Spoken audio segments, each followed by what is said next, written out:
And like that. And we're up and running. Hope you guys are all doing really well out here in the world. We are streaming away. Streaming. I got down to the beach today. Another rainy day today, but it wasn't so bad that I couldn't actually get down to the beach. I usually like to do that on Wednesdays.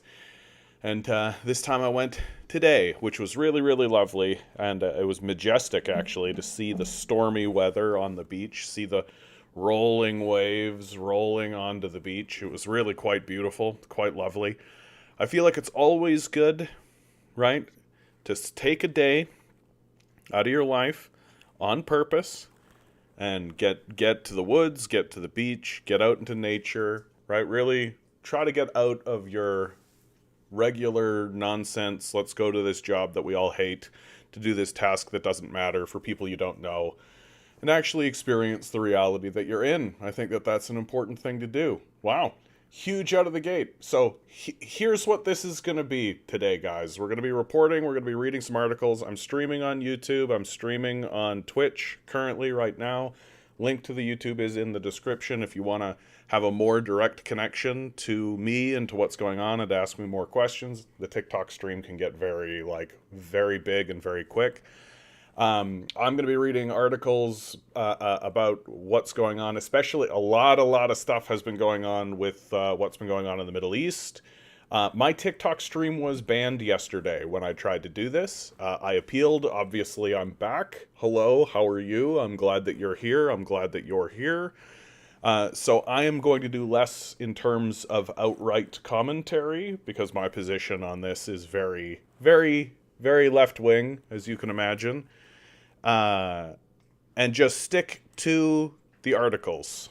Stick to what's going on. I have started streaming a little bit early, so I'm just waiting for people to start coming in. Resist on Twitch, good to see you. Yeah, Genocide Joe is so mad about the dead aid workers that he took no actions. Well, he is, according to reports, he's grumbling, right? He's grumbling. We've got from the Times of Israel. So this is a headline TikTok from the Times of Israel. So don't ban me for reporting on what the Times of Israel is reporting, okay? TikTok, don't ban me for that. I know that you like to, but please try not to. Biden warns Netanyahu U.S. policy on Gaza War will shift unless major changes made. President tells PM he wants to see concrete steps announced and implemented to address humanitarian crisis.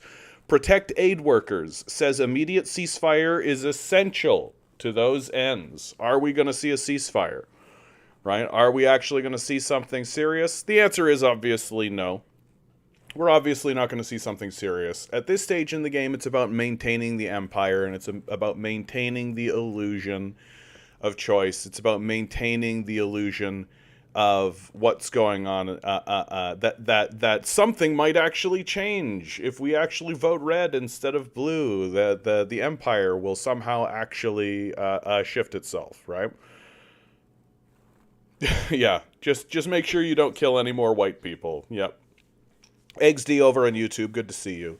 U.S. President Joe Biden indicated to Prime Minister Benjamin Netanyahu during a Thursday phone call that Washington's policy regarding the war in Gaza will fundamentally change if Israel doesn't implement a series of concrete steps to address the humanitarian crisis and protect aid workers, adding that an immediate ceasefire was essential for meeting those aims. Biden made clear the need for Israel to announce and implement a series of specific, concrete, and measurable steps to address civilian harm, humanitarian suffering, and the safety of aid workers, according to a White House readout after the leaders held their first call since an accidental IDF strike on a World Central Kitchen convoy on Monday killed 7 aid workers. Imagine that was accidental. Really try to put it into your mind space and really try to buy into the idea that was accidental, right? That the World Central Kitchen had informed the IDF of what was going on, told what was going on, said what was going on, made clear what was going on, marked its vehicles, did everything it could to express to the IDF what it was, and then got blown up anyway. So if you imagine that all of that was accidental, well, I guess I've got a bridge to sell you that's going to fall down the minute a boat touches it. Asked what kinds of concrete steps the White House would like to see from Israel, Kirby said the opening of additional crossings and an increase in the number of aid trucks getting into Gaza would be a start, adding that he expected Israel would announce new reforms in the coming hours and days. The U.S. readout didn't elaborate on how Biden might shift his policy regarding the war, but an increasing number of Democrats are pushing for the White House to begin conditioning U.S. aid to Israel or withholding it altogether. Like, it's hard to believe that we're like 6 months in to this genocide. That is very clearly what is happening. And the Democrats are only just now starting to be like, maybe we should actually put some conditions on this stuff. Another potential avenue would be to call for a ceasefire while no longer tying it to the release of the remaining 134 hostages still held in Gaza. Biden has repeatedly asserted that the two must go together and has won deep appreciation from the hostages' families for his support and efforts in securing the release of over 100 hostages in the late November deal. Like, I love how hard... This is what our media always does. Is that they take... Gabriel Radio, good to see you guys. They take an issue like this and they try to hyper-focus on something ridiculous and tiny and almost insignificant, and have the entire conversation circle around that. Hey, good to see you, Exoped. I don't know what to call you, Exoped. Good to see you, bud. Yeah, they unbanned me right away. In fact, I just did an appeal and they unbanned me right away. I think it's because they probably took a look at what I was saying and was like, oh, this guy's actually telling the truth. I think that it's the Yahtzee language that really triggers the algorithm. Like, the more I think about it, the more I'm like, yeah, it's probably when you start, referring to the game Yahtzee, but in a way that I think you understand what I mean. That the algorithm is like, oh my goodness, white supremacy is happening. And it's like, well, okay, so how do we talk about the Yahtzees? How do we talk about the popular game? Don't ban me. Don't ban me for bringing up a popular game, Yahtzee.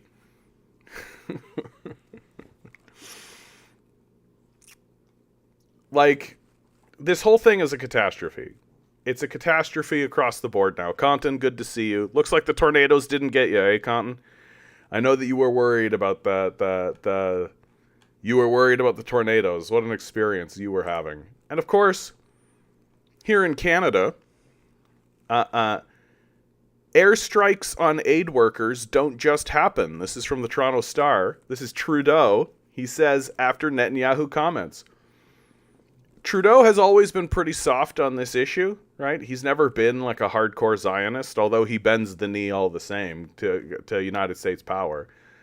And so the fact that he's saying airstrikes on aid workers don't just happen, I think is actually a pretty significant development. Like, we do need to be, like, the genocide that has just happened in Gaza will be studied for years and years and years and decades and decades. It's a major case in front of the ICJ. It's a major organization that's going on. It's a major situation that's happening in the world. And for real, like, our children are going to be discussing this genocide and the ICJ case, right? And it's going to be a very important moment. And so I think it is important for leaders to be on the right side of this one, to get on the right side of it. And especially now that the ICJ case has really moved along, people are going to have a credible case to make against leaders who are still supporting this and are still going along with it. You're still going to have a credible case. You're going to have a credible case to make to say, like, hey, the ICJ said that there was a plausible case for genocide, and you continued to fund what was going on. I think that makes you a war criminal, it seems to me. So, from the Toronto Star, attacks on aid workers are not something that just happens in war, Prime Minister Justin Trudeau said Thursday, slamming Israeli Prime Minister Benjamin Netanyahu's defense of a deadly airstrike in central Gaza on April 1st. Canadian Army veteran Jacob Flickinger, 33, was among those killed while delivering food aid for World Central Kitchen. Netanyahu said Wednesday the blasts were a tragic accident that will be investigated, but also a consequence of armed conflict. This happens in war, Netanyahu said. At a news conference in Winnipeg Thursday, Trudeau said he had to directly take issue with those comments. No, it doesn't just happen, Trudeau said, and it shouldn't just happen when you have aid workers for an extraordinary organization like World Central Kitchen risking their lives every day in an incredibly dangerous place to deliver food to people who are experiencing a horrific humanitarian catastrophe. World Central Kitchen is demanding a full independent investigation into the attack that killed its workers. They were in a clearly marked aid convoy after delivering 100 tons of food to a warehouse in central Gaza when they were hit. Also killed in the attack were Lal Zaumi, Frankcom, 43 from Australia, Polish national Damian Sobel, 35, Palestinian Safadin Issam, Ayed Abu Taha, I'm destroying it, 25, and John Chapman, nailed it, John Chapman, 57, James Henderson, 33, and James Kirby, 47, all British citizens. Trudeau said a fully open, transparent, independent, and rapid investigation is absolutely required, but he said a ceasefire and a massive influx of humanitarian support is also critical. The reality is we need much more humanitarian support to flow into Gaza, much more protection of civilians, of innocents, and of aid workers, he said. That's why we need a humanitarian ceasefire. Isn't it great? Isn't it great how we live in a society where we will, like, carpet bomb the crap out of a place, destroy it, overthrow it, and then we'll feel really bad about it, right? We'll just feel really bad about it. Kevin, good to see you. DM, good to see you guys. These guys are over on YouTube. Omnicidal Tendencies, good to see you. ICJ has no legal precedent on domestic law, especially on non-treaty states, Jan. I mean, I think that it's important that the people who tried the Nazis also try these Zionists. Have you ever been in a war? Yes, it's a dangerous place. Sure. But the world, we have all of the evidence to show that the World Central Kitchen was doing everything it could to inform the ICJ, the IDF, what it was doing, right? Like the idea that this is accidental or incidental or any of this kind of stuff, right? Like it's very, very odd position to hold, right? It's just a very odd, strange position to hold. Like it's so clear what happened here. And what's sort of unsettling about the whole situation, right, is that it's very clear that the citizens of Israel want this war. That what we are going to be sold, how they are going to continue selling this war to us, is they are going to have an election in Israel. They are going to oust Netanyahu, right? We will do a lot of grandstanding about how great it is that we got rid of Netanyahu. Justice is served. Here is the moment. The people of Israel spoke. We will not have this kind of action be rewarded, etc., etc., etc. And they'll put somebody in who's just as ruthless and bloodthirsty and genocidal, who will continue the operation seamlessly. And there won't be a change, and it won't alter what's going on at all. And we're always going to be put in this situation where we are expected to believe that the empire actually cares about these people it's actively committing a genocide against, when it's pretty obvious that they don't. And the real reason why I think it's important, right? The real reason why I think it's important that we actually have like a serious discussion about what it is and why it's important for us to actually talk about this is that if they're willing to do this to Palestinians in the Middle East, they're willing to do it to you. They're willing to do it to you. That's the hard truth.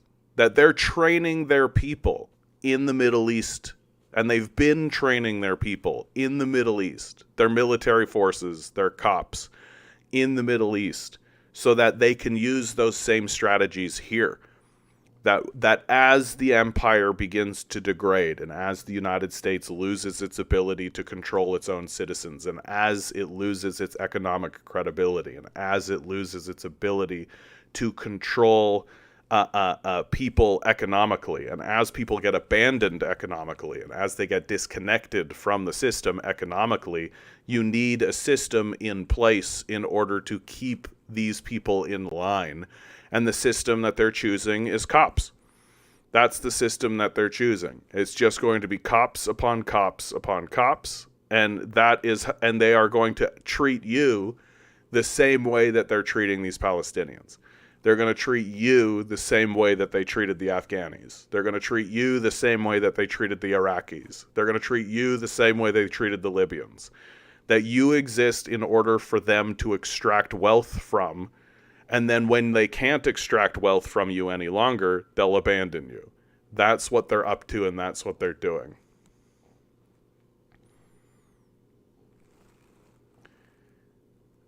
Yeah, radio's nailing it. Benny Gantz will be the new prime minister, and Nutty Yahoo will retire to a villa in Florida. Yeah, that's exactly right.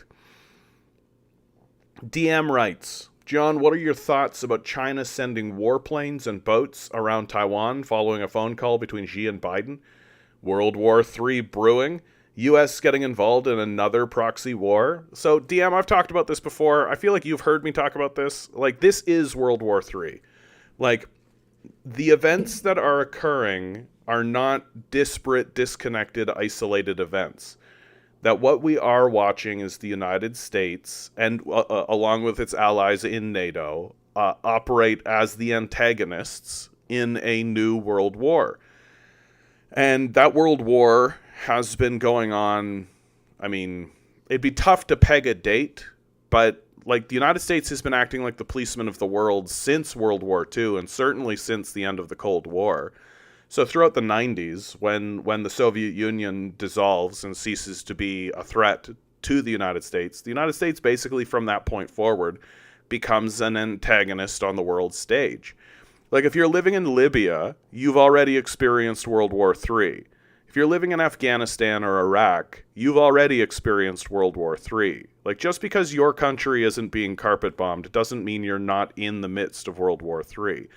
And all of these events are connected to one another because they all share a single individual goal, which is the maintenance of finance capital. That's why all of these wars happen. That's why Gaddafi had to be taken out. That's why the wars in the Middle East happened, the Iraq War, the Afghani War. That's why the spread of those wars throughout the Middle East occurred. It's to maintain the system of finance capital and to extract resources from those places for the benefit of finance capital. That's how finance capital works. And now the war is spreading into more serious territories because they're starting to pick fights with larger and larger competitors. Because of the hubris of the United States, they didn't actually put two and two together and realize that, if we transfer the means of production over to China, that will enrich them, and then they will become a threat to us. They sort of, like, America is so entrenched in white supremacy and is so entrenched in its concept of manifest destiny that the idea that a group of Chinese people would ever be a threat to them, it just never happened. It didn't enter their thought space. Like, you can't see, like, during the major transfer of manufacturing throughout the 80s and the 90s, right? Like, that's when the major transfer of manufacturing occurred. That the rich people in our societies understood that they could extract more value and more wealth somewhere else, so they abandoned us, right? They lifted out all the manufacturing jobs, sent them over to China, and they said to us, well, just get a different job, just get a better job. Like, what? Just go back to school, right? Just educate yourself, right? It's fine that we've completely abandoned you and extracted the means of production. We're just going to send that over to China. And during that period of time, you can't find anybody writing that this is going to completely make China this like enormous powerhouse threat to the United States. Like, it's just nobody was talking that way. Everybody was talking about how much more prosperity it was going to bring to America, right? But it didn't bring prosperity to America. It made a small handful of psychopaths very rich as they extracted more value and more wealth from us. And it made China very rich, right? Which, incidentally, the Chinese were saying that that's exactly what it was going to do, because guess what? The Chinese are Marxists, and so they've got their feet on the ground. They live in reality. And so now the United States finds itself in this position where it has created peer competitors for itself, and that's what it's really good at, by the way. It's really good at creating peer competitors for itself.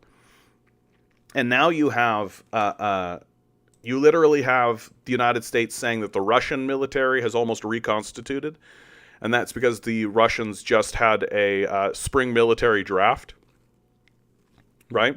Because of the Ukrainian war. You've got China preparing for war over Taiwan, which is serious. The United States has published articles. Thinking Through the Unthinkable was published by the Rand Corporation back in like 2015, where they've talked openly about what they're going to do. And so so this is World War III. We've been in World War III for a long time. Right? We're just not the direct victims of it, right? Your country hasn't been bombed. You're not the one that's experiencing the flyovers. You're not the ones that are experiencing any of the devastation directly caused by the military. I don't think there'll be a direct conflict between superpowers, because like that's a level of insanity that I think even these psychopath capitalists are not willing to engage in. But that doesn't mean they can't be very destructive, right? That doesn't mean that they can't do very destructive things. So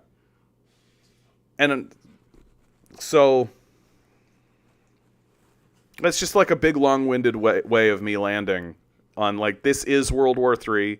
We are already in it. It's just whether or not you're going to be vaporized. Like, that's all it is.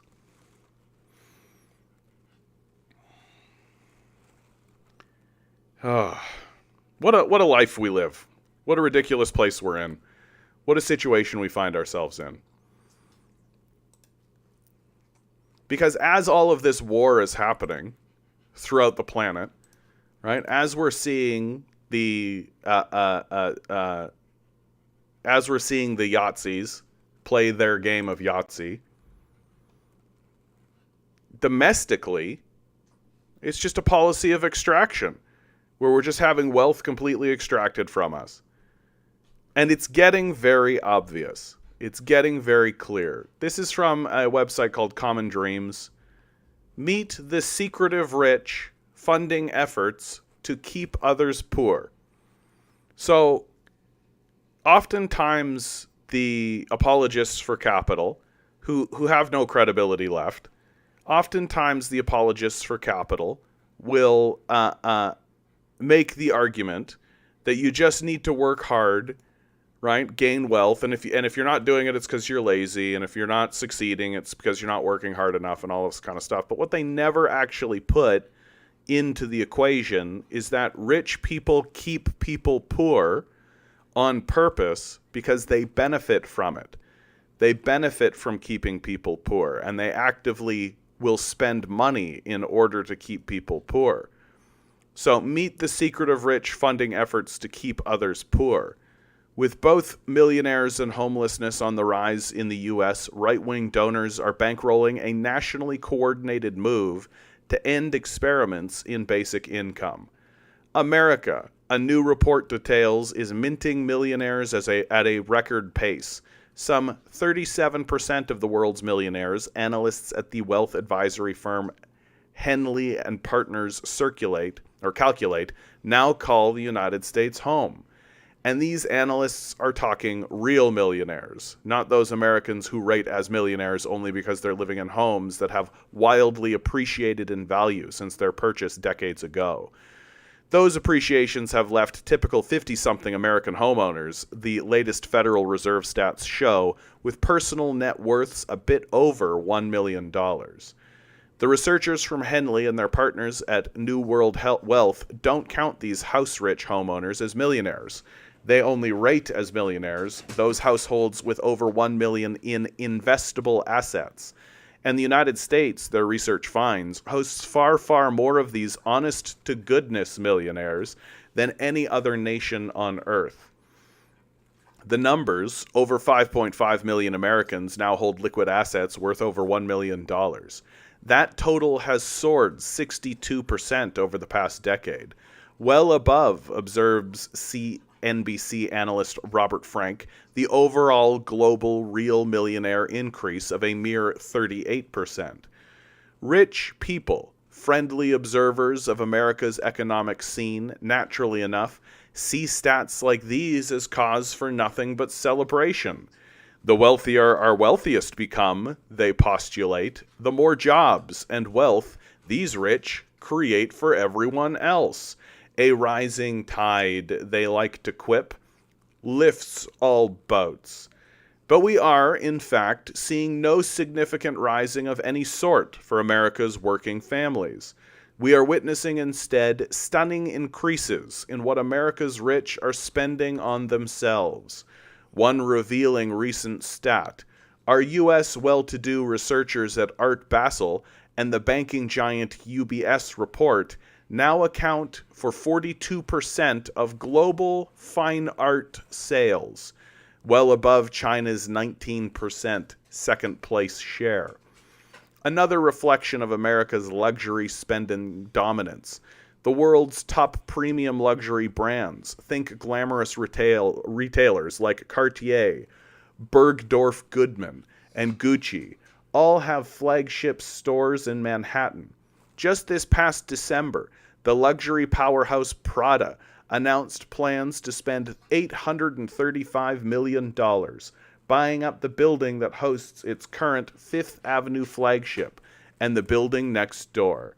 For America's poorest, meanwhile, luxury has become to mean keeping a roof over your head.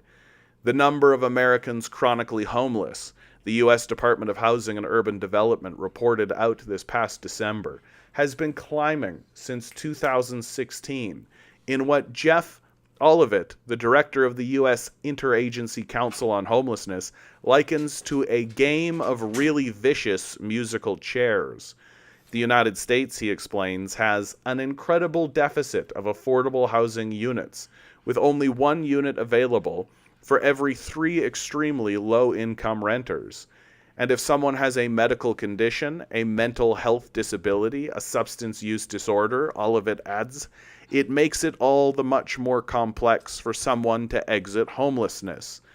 The solution to this growing housing squeeze?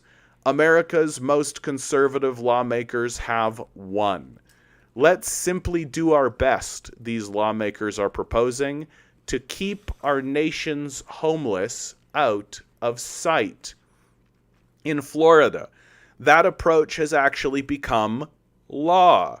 Governor Ron DeSantis, fresh off his Go Nowhere campaign for the GOP presidential nomination, has just signed into law legislation that makes it illegal for local municipalities to let homeless people camp or sleep on public property after this October 1st.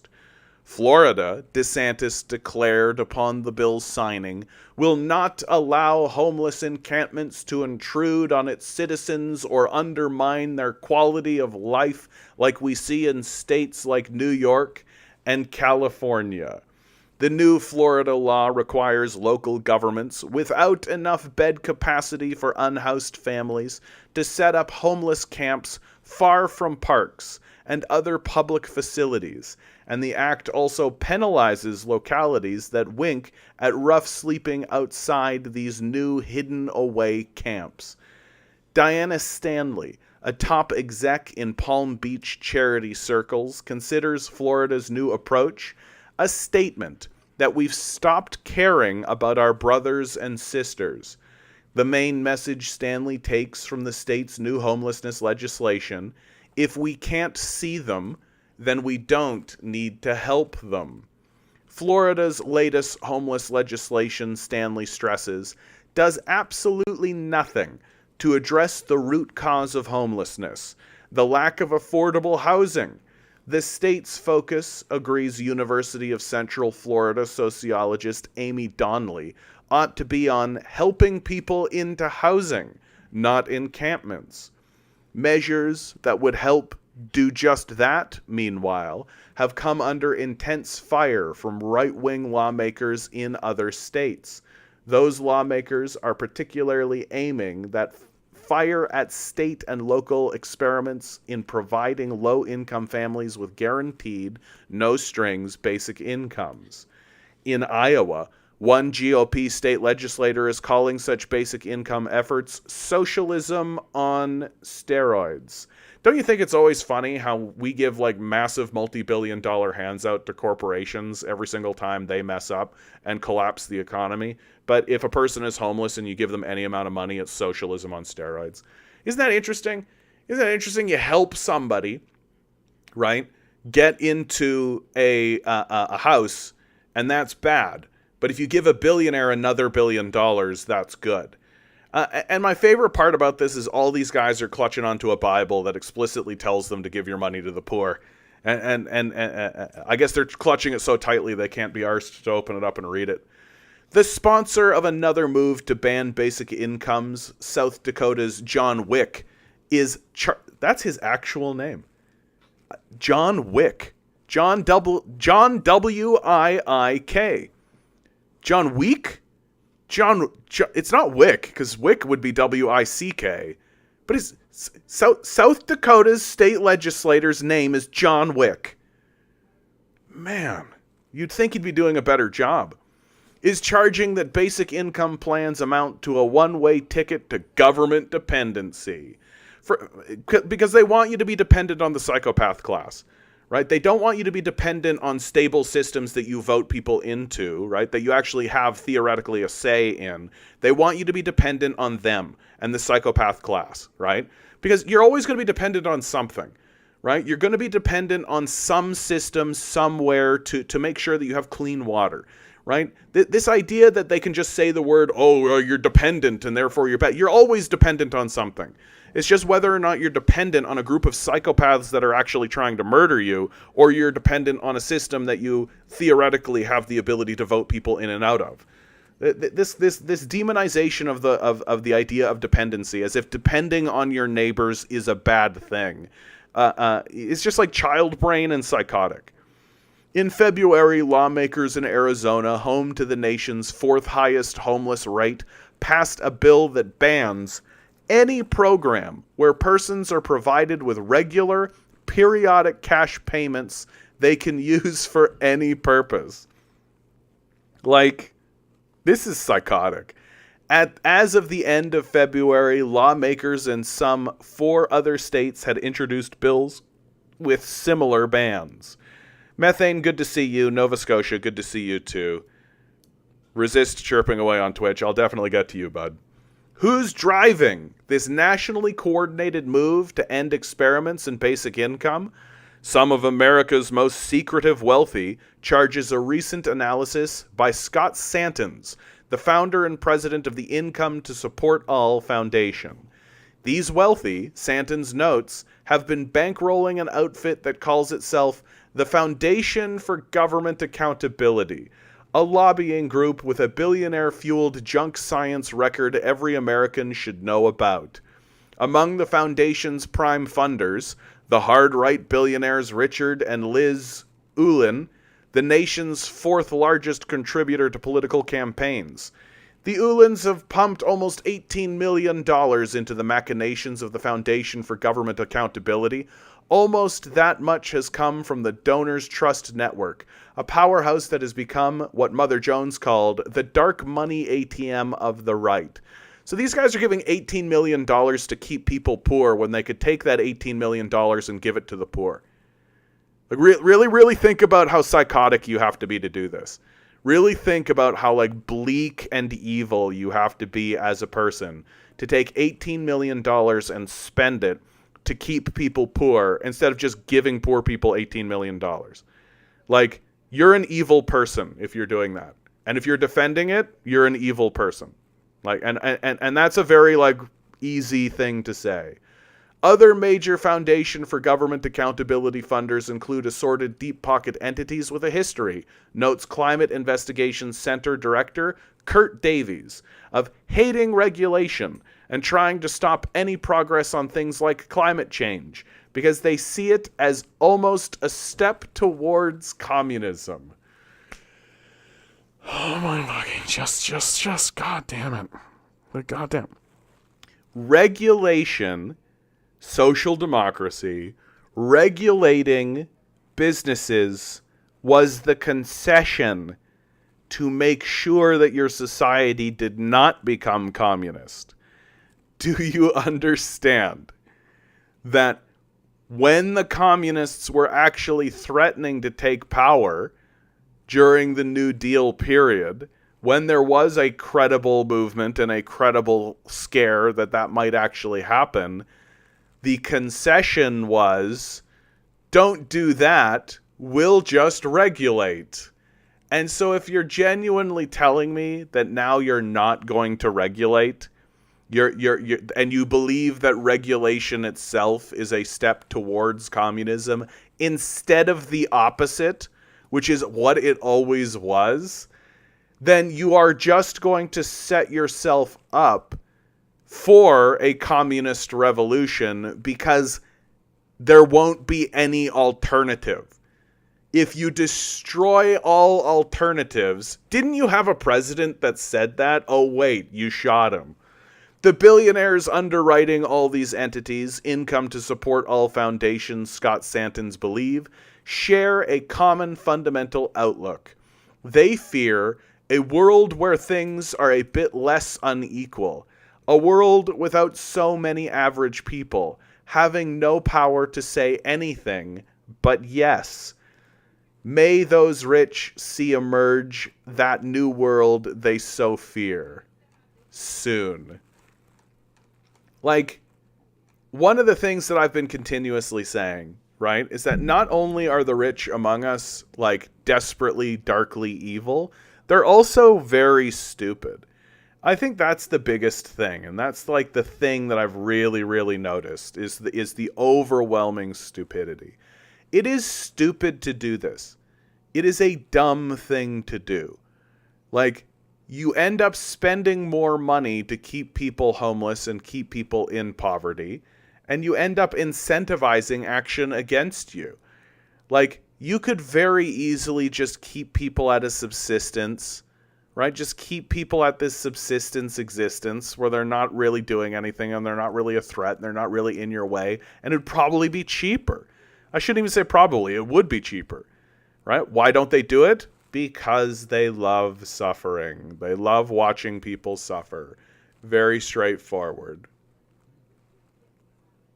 We've got Rose on TikTok. I only buy food at our local market. I wish more people would boycott the big franchises. Yeah, and moving forward, that's going to be the whole thing, right? That is going to be the whole thing. That there will come a time when the food networks and the food distribution chain is going to go through a system of abandonment, and all we'll have left are the people who are local to us. Like, that's how this is going to go.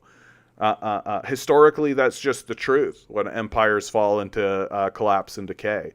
And so plant a garden, start dealing locally, because you're going to be doing that anyway. So you better start practicing now. Methane on YouTube. I saw an article today saying that some 400 people in Ontario are suing because they canceled the pilot UBI project. Yep, that's been going on. It's not going to go anywhere, of course. Like, the power structure doesn't give a shit about these people. In my local area, to combat the homeless, they keep clear-cutting large sections of forest they find people camping out in. No development, just poof, trees gone. Yeah, isn't it funny how or isn't it ridiculous how in our pursuit to really demonize and chase out these homeless people, we end up making our own environment worse? Like, if you go to downtown Toronto right now, there's no park benches. If there is a park bench, it's designed so that nobody can lie down on it.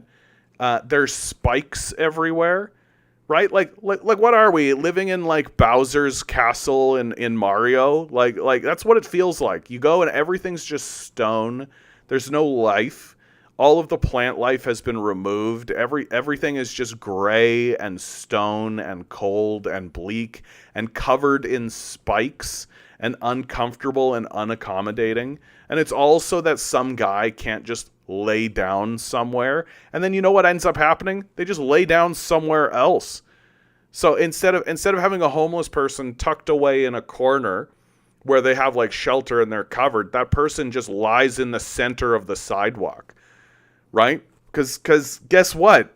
You putting spikes everywhere and you making it so that they don't have park benches and all of this kind of stuff doesn't mean they stop existing, right? Doesn't mean they suddenly are like, oh, I guess I can't be here. I guess I'll just go somewhere else. Like it's just and then the cycle renews itself, and so you just end up living in this absolutely god-awful, brutalist society that's just covered in spikes and unwelcoming and horrible, and it looks gross. It feels gross, and we're all just told to live with it. And because the only thing we're actually funding is cops, right? Meanwhile, Airbnbs are going out of control. Investors are scooping up more properties than ever before. The housing market is losing its mind completely. Food banks are out of control. Shelters are out of control. And we just don't have the capacity to actually turn to the people who are hoarding these houses, hoarding these properties, or acting like psycho landlords, and say, no, tough shit. You don't get a 58,000th property. Sorry. You don't get a 700,000th property that you get to sit on that's empty. Sorry. You don't get just to have another property for no reason. Because all these rich people are turning our housing market into currency for them, right? Which is exactly what they're doing. That they're taking their liquidity, they're taking their dollars, right? And because the dollar market is collapsing, because the dollar market is falling into free fall, because the dollar market is becoming a big pain in the ass, it's not a good place to have your money. They're taking it and they're putting it into real estate, and they're turning our housing market into a currency so that they trade houses with each other, and they trade property with each other, and they trade those assets with each other while they tell us to go die in the streets.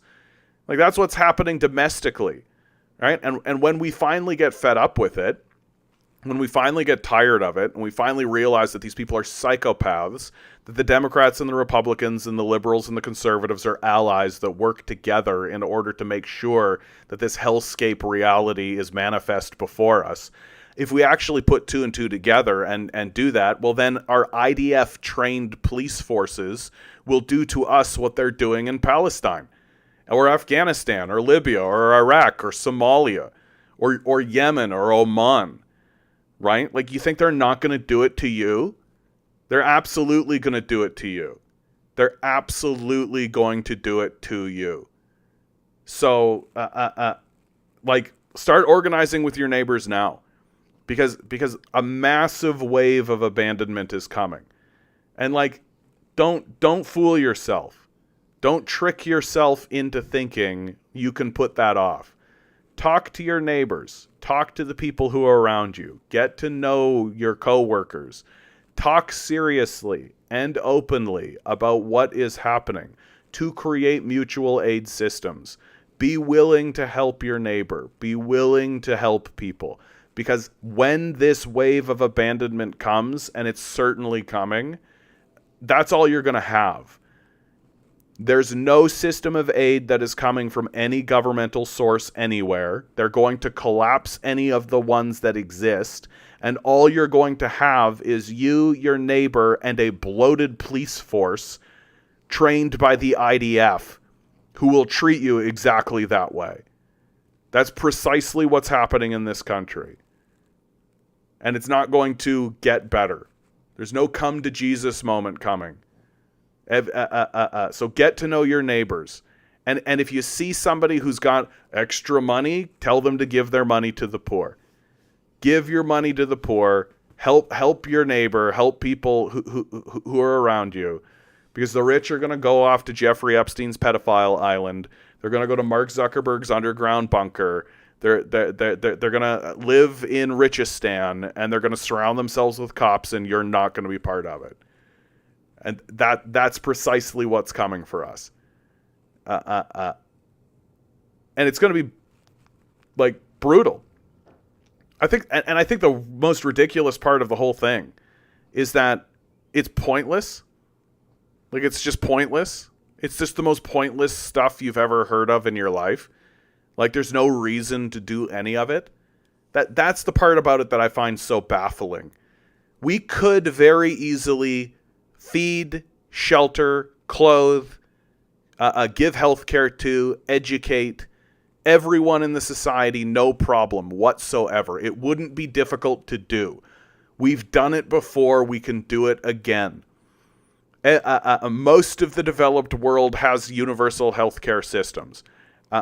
We can absolutely provide post-secondary education for free to our citizenry. We can absolutely provide shelter. We can absolutely provide food. We can absolutely do these things. And it wouldn't be difficult to do. And in fact, in most cases, it would actually be cheaper. It would actually be cheaper for us to do it this way. And why don't we do it? Why don't we just simply say, oh yeah, everybody should have food and shelter. Everyone should just have that. What are you talking about? You spawn into a reality or a randomly generated creature living in a quote unquote civilization, and that civilization says to you, oh, by the way, we're not going to give you food and shelter. What are you talking about? What an embarrassment. You think you're powerful? You think you're big? You think you're strong? You think you've got the respect of the world while your citizens starve in the streets, while you could very easily feed them? And so that leaves people like me groping for answers. Why are we not doing something that would be easy to do and cheaper for us to accomplish? And the answer is, near as I can tell, we're ruled by psychopaths who get off on suffering. The Jeffrey Epstein scandal should reveal that to you. That we get off on making people suffer. That we're not just going to the Middle East to blow the place up for resources. We also get off on killing people. Right? There's something deeply wrong with the West. There's something deeply wrong with this barbarian culture that claims to be a civilization. And the rest of the world sees it. The rest of the world sees it for what it is. The rest of the world has eyes, ears, and can see and hear what we are doing in the world. And the rest of the world understands that we need to be isolated. And they are going to isolate us. And we should be isolated. We should be isolated. Because we are acting like psychopathic Yahtzees out here. We're playing the Yahtzee game better than the Yahtzees did. And we are threatening, we are terrifying, and we are enormous losers. Because it's for absolutely nothing whatsoever.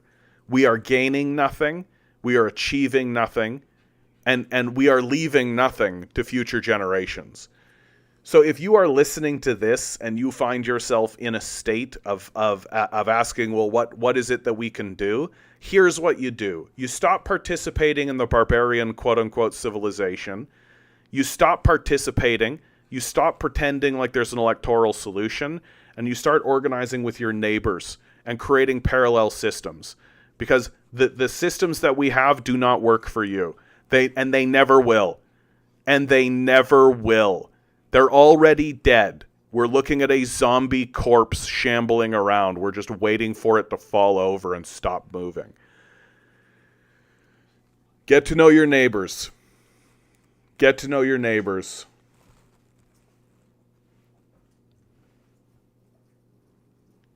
Yeah, I don't know anything about this Diddy thing. Generation Y Me says, I'm very interested in how this Diddy thing will go, like Epstein too. Yeah, no, dude, look, Jeffrey Epstein is the tip of the spear, right? He's just the first one that we're going to see over and over and over and over and over and over and over and over again. That it's going to get absolutely obvious. We have somebody on Twitch saying, you and me. Oh, that's clever. I like the way you spelt that, dude. It's YUU and then ANDMI, so it's you and me. That's cute. He points out, hey, you're saying the exact same thing the right says. I guess both sides have the same analysis. Here's where you go wrong. End conclusions. Okay? So it is correct that the far right and the far left, and I acknowledge that I am far left, have both diagnosed that there's a problem. I said in the early days of what was called the People's Party of Canada, right, which is a far-right organization that started coming out, that they were correct in their diagnosis. And to their credit, they were willing to break from liberals and conservatives who were still going around being like, no, everything's totally fine. You just need to work harder. You're just being lazy, right? All of that garbage rhetoric. They were willing to break from that because it had gotten obvious. It was so obvious that even people on the right could see that it's the case. And now it's become useful to the right wing to carry that populist message. There is a difference in the conclusions.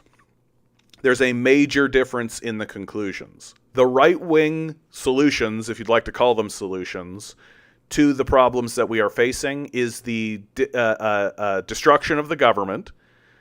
This is the libertarian line. The destruction of the government and the full-scale privatization of all public goods. People on the libertarian right have even argued in favor of child slavery and child working camps and all this kind of stuff. That's like Murray Rothbard right there. This basically results in a feudal society.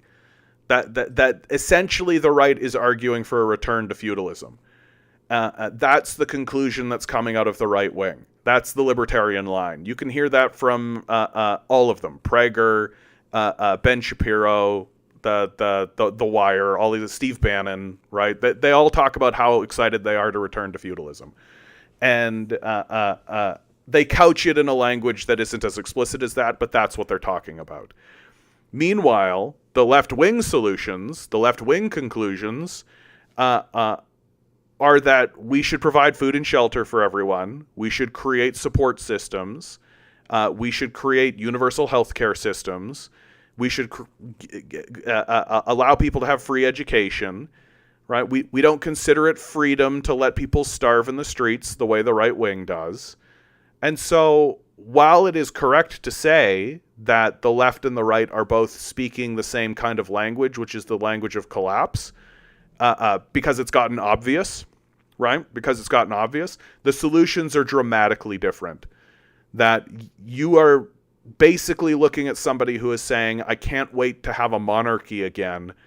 And then another person saying, we should empower the working class to make sure everyone has food and shelter, to provide as much reprieve to the populace as possible, and basically saying that those are the same things.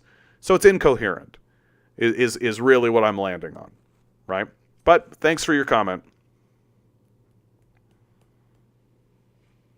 You and Me continues, when I meant conclusions, I meant organizing and building parallel institutions.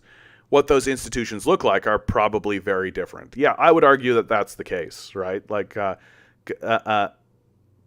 conservatives have a proclivity towards, let's say, ethnic superiority, right? Like they have a long history of that kind of thing, where they think that there's one group of people whose skin color is better than another group of people. Of course you can ask me something. The Captain over on Twitch. Over on YouTube. Yeah, Eggsy, these people make Caligula look sane. Yeah. Suburbias are reactionary and individualistic. Yeah, they're designed to be that way. Yeah, it's a sport almost, keeping people poor, yeah. DM writes, what really ticks me off is the fact that the mainstream media is gaslighting the public into thinking that it's okay for the sociopaths to oppress the poor, and the public gladly accepts that. Yeah, I have always made the argument that it is natural for 10% of everybody that spawns in, 10% will be psychopathic. That's just the nature of the reality. It just seems as though 10% of the people who spawn in will be psychopathic, 10% of the people who spawn in will be altruistic, and the remaining 80% can go one way or the other. And so now we've erected a psychopathic system. So now that 10% is actually 30%. That anytime you see polling done on almost any issue, about 30% of the society is psychopathic. And it's really clear. Like, should we starve homeless people? And 30% of the society is like, yes, we should starve homeless people. That'll teach them. They'll learn character if we do that, right? So we've really disconnected from reality in a pretty strong way.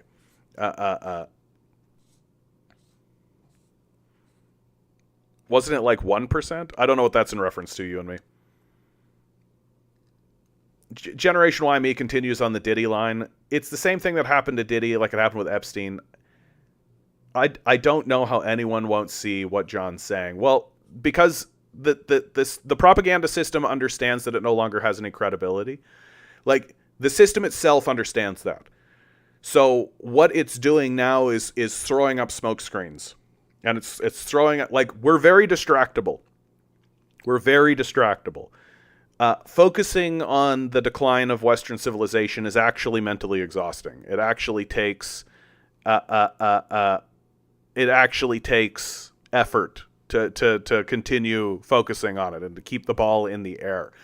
The phrase "ignorance is bliss" plays, and like, you know, in the movie The Matrix, there was that guy Cypher, the bald guy, who turned on everybody so that he could get put back in the Matrix. Right? I think that there's a lot of that going on, where people are just like, I want to unlearn it. I don't want to be part of it. I just want to live my life, and I don't want to hear anything about it. And I know people who are like that, who just don't want to engage on that kind of a level. They just want to live in their reality and live their life, and ignorance is bliss. And so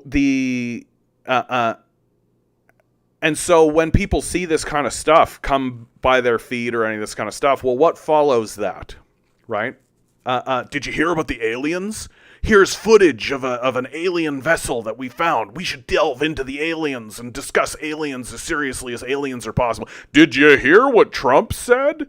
What Trump said is actually politics, not what's going on directly in your neighborhood. Not the fact that the cops are basically a fascist force that are destroying you, right? But what Trump said, that's real politics.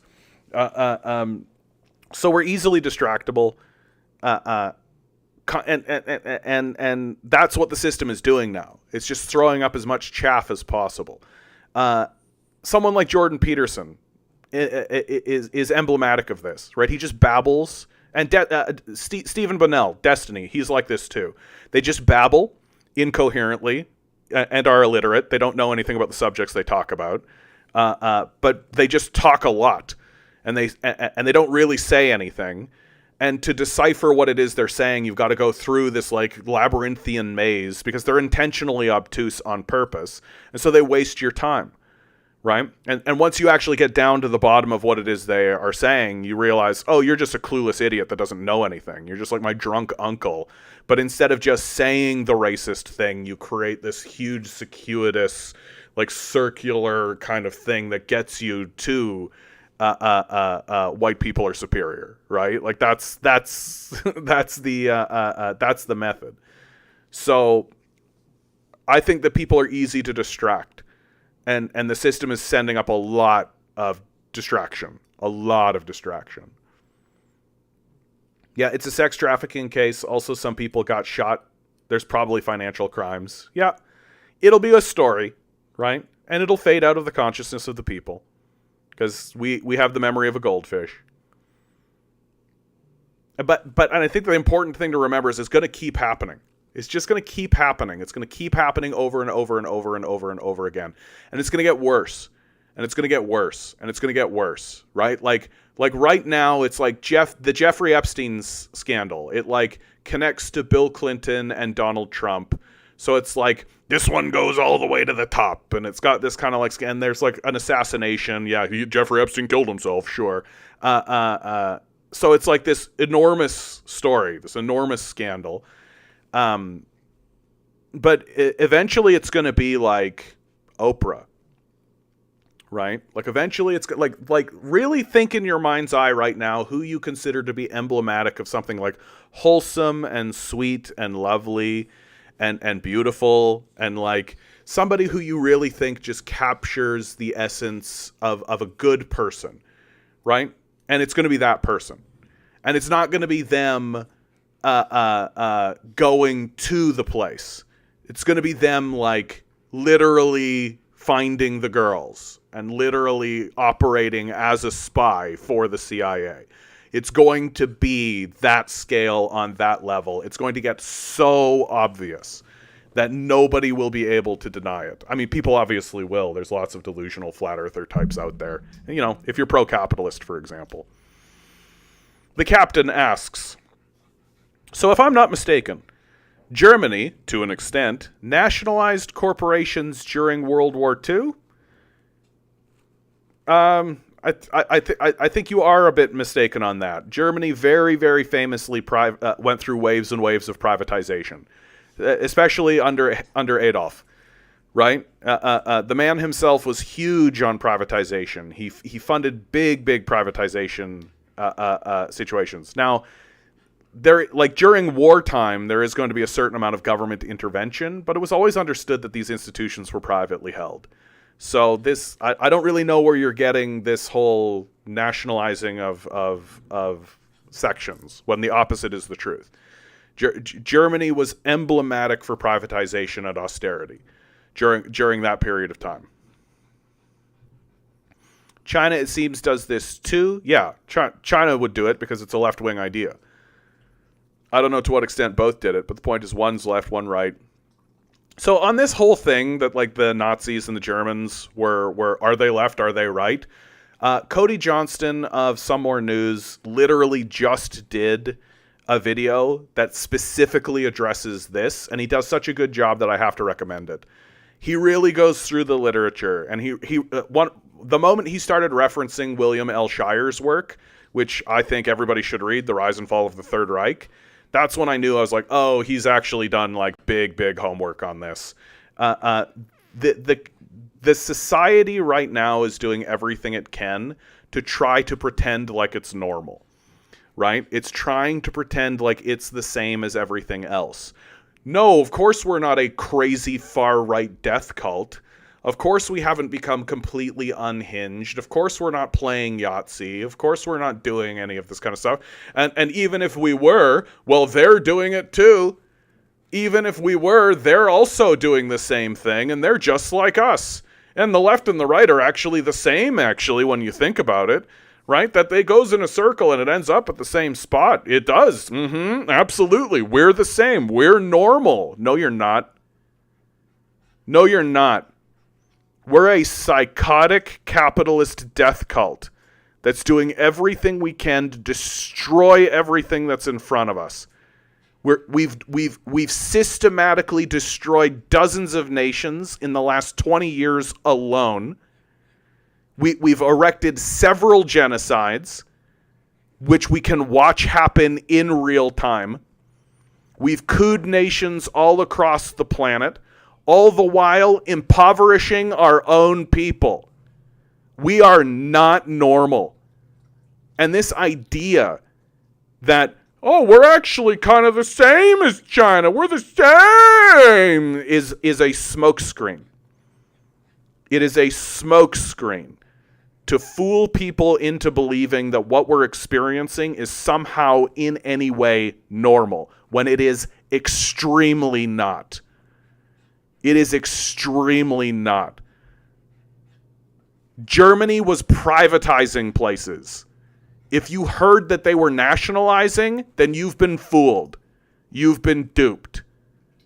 William L. Shire, I've given you a resource, Some More News. Cody Johnson, if you just want to watch it.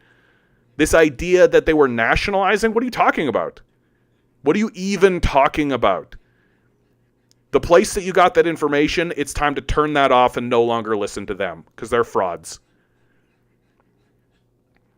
In studying economics, so the captain continues, and I'm sorry if I'm coming down harder on you, the captain. You're a regular viewer, and I don't want to be mean, but boy, does this get my hackles up.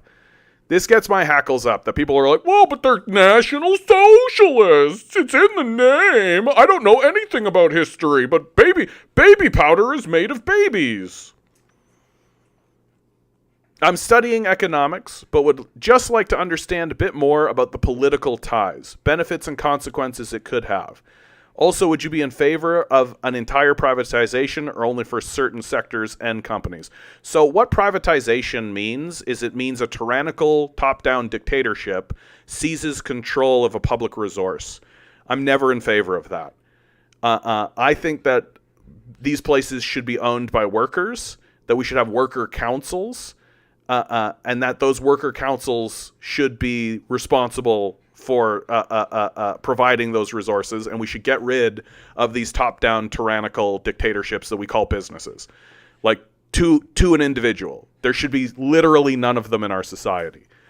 And the idea that we're primarily ruled by top-down totalitarian dictatorships, and that's called democracy, is pretty embarrassing for us. Like, pretty embarrassing for us.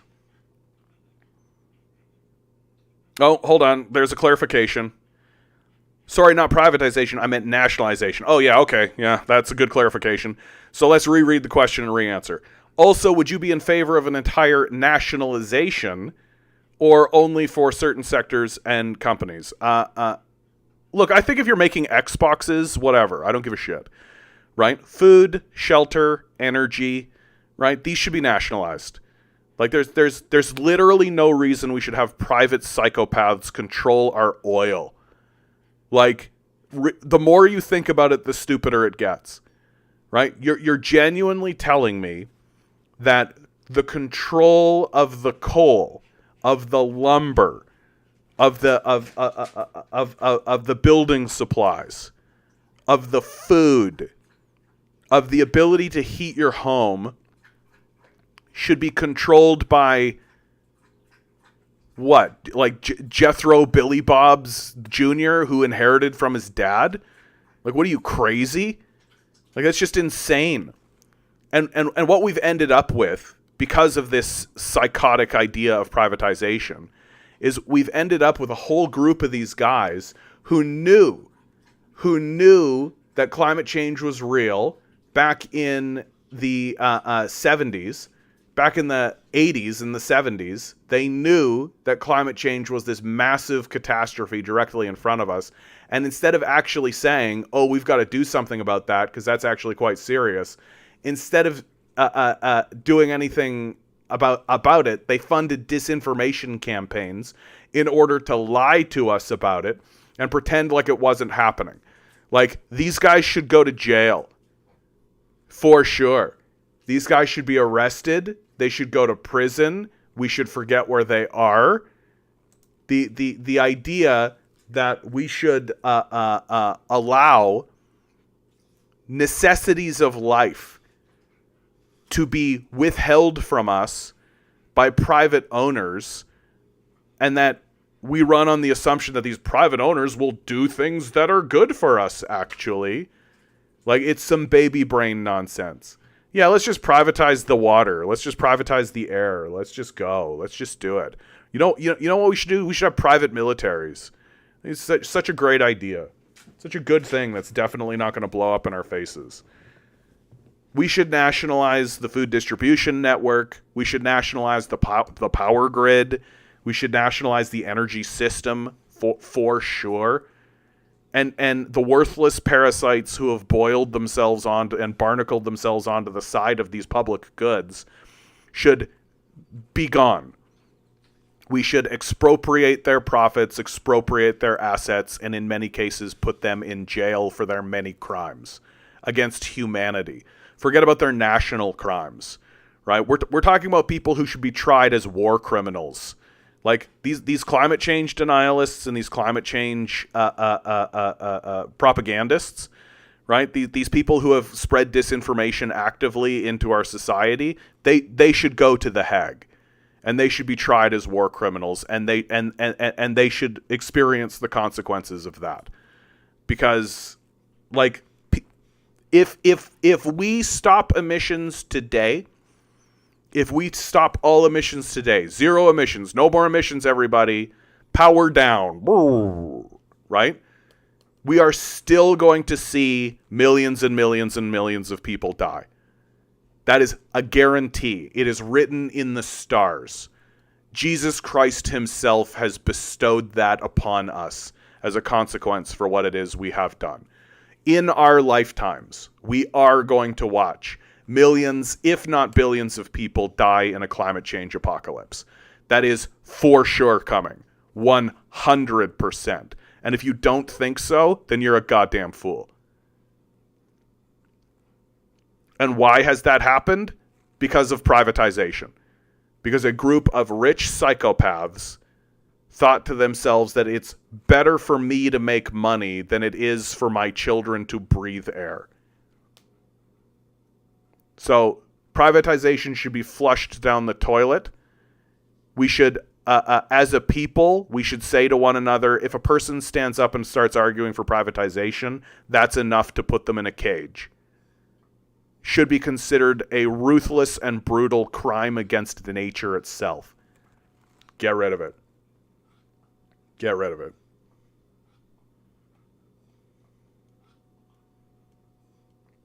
I haven't even offered any solutions. I was just saying that like, as a consequence of the pollution we've already made, we're already going to see like a 4-degree world in 2100, right? Like, so if you're like 14 right now, right, and you live to be 80 or 90, congratulations, you're going to see a 4-degree higher world than we have now. And it's just a major catastrophe. Right? A major, major catastrophe. Hitler was never a socialist. Oh my God. Please, I'm begging all of you. Like, if you're genuinely standing around saying that kind of shit, Elon Musk's Hitler problem, some more news, watch it now. Watch it. Like, my favorite part of this was when Cody quoted Hitler himself. And somebody asked Hitler straight out, hey, you call yourself a National Socialist, but all your ideas are against the idea of socialism. Can you clarify your position on socialism, seeing as you stand against socialism and all of your ideas? And then Hitler went on to say that I don't mean socialism in the Marxian way. I mean socialism in this other way that isn't socialism, because I'm a psychopathic Yahtzee liar. Like, turns out, guys, like, this is the best part about this whole conversation about this guy. Turns out that a guy that was willing to round up millions of people, put them in concentration camps, and gas them was also a psychopathic liar.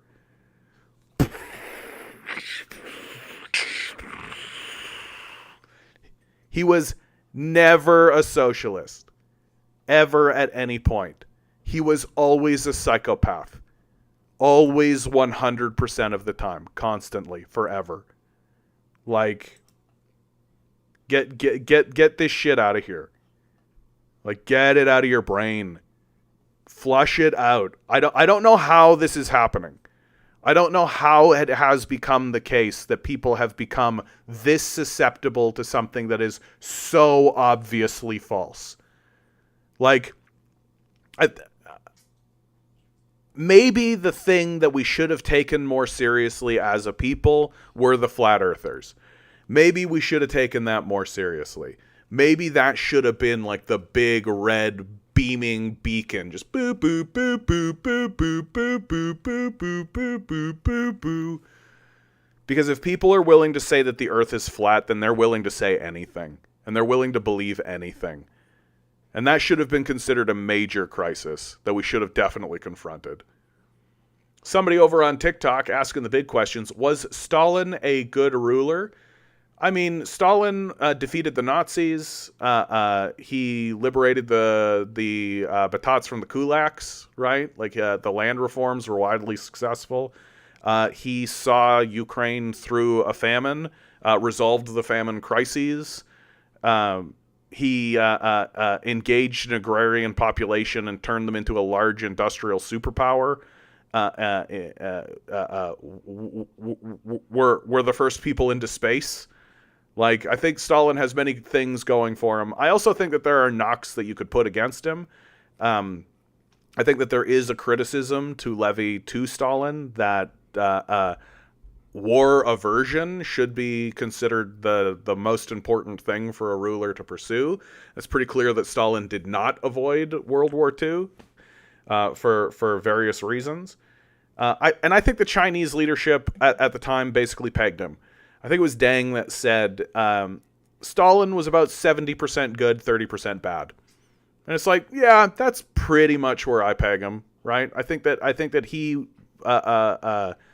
I think that he was genuine and he was trying his best, and he had a huge and he had a huge mountain to climb. But what he did definitely do and the real thing that he really showed everybody was the lengths that the capitalist death cult is willing to go. My biggest critique of Stalin was always that he always seemed to be operating from a position that everybody is acting like a human. And he kind of classically classically underestimated the demonic nature of his enemies. I think he really misunderstood the character of the Nazis. I think he really misunderstood the character of the capitalists. And I think that the Russians really paid for it because Stalin just couldn't understand or comprehend or believe how monstrous these people actually were. But that said, he ended up defeating them. The Russians ended up defeating them. So it's and the most important thing when I get talking about Stalin to really, really hit and to really nail on is that I don't believe in the great man of history, that the people of Russia wanted Stalin. They wanted Stalin. And so if you want a real perspective of whether or not Stalin was any good, you should listen to the people of Russia, because they're going to have a better perspective and opinion of it than any Westerner, right? Than any Westerner. Do you think Stalin handled his detractors in a great way? Do you have an example of who you're talking about? Like, I mean, the classic one is Trotsky, right? Like that he and Trotsky obviously had a rivalry. Trotsky lost and then ran away and basically became a puppet for Western capital, right? Not to say that Trotsky didn't write some really excellent stuff and that he wasn't a powerful force in his own right. But it's very clear that the rivalry between the two of them, like, I just wish they had been able to put it aside. These rivalries they just don't work. They just don't work. You and me can on Twitch asks, what do you think of intersectionality? Can you clarify what you mean by intersectionality? Can you define that term? Because I worry that some people use that interchangeably. I don't see a lot of consistency in the understanding of what that means. So if you could define that for me. Generation Y Me, John, are you telling on yourself? I don't know what that's in reference to, but for you, Generation Y Me, yes. Absolutely. I have no idea what you're talking about, but sure. Dave writes, imagine if people really start to stop participating in this society in general. We're already seeing signs of it. The biggest sign is the military. Like, people are not enlisting in the military. And the military is in a bind about it. They're in a real... They don't know what to do about it. Right? I'm thinking his son? Now, I think you're thinking of Nazi propaganda. That's what I think you're thinking of. Like, the narrative surrounding Stalin's son is pretty overwrought. Like, so the narrative surrounding his son, it's so inconsequential that I don't really care about it. It's literally like Stalin traded his son for like a bag of rice or for peace with some kind of thing or any of this kind of stuff. And it's like, it essentially bestows Stalin with superpowers, this narrative, and which is common, right?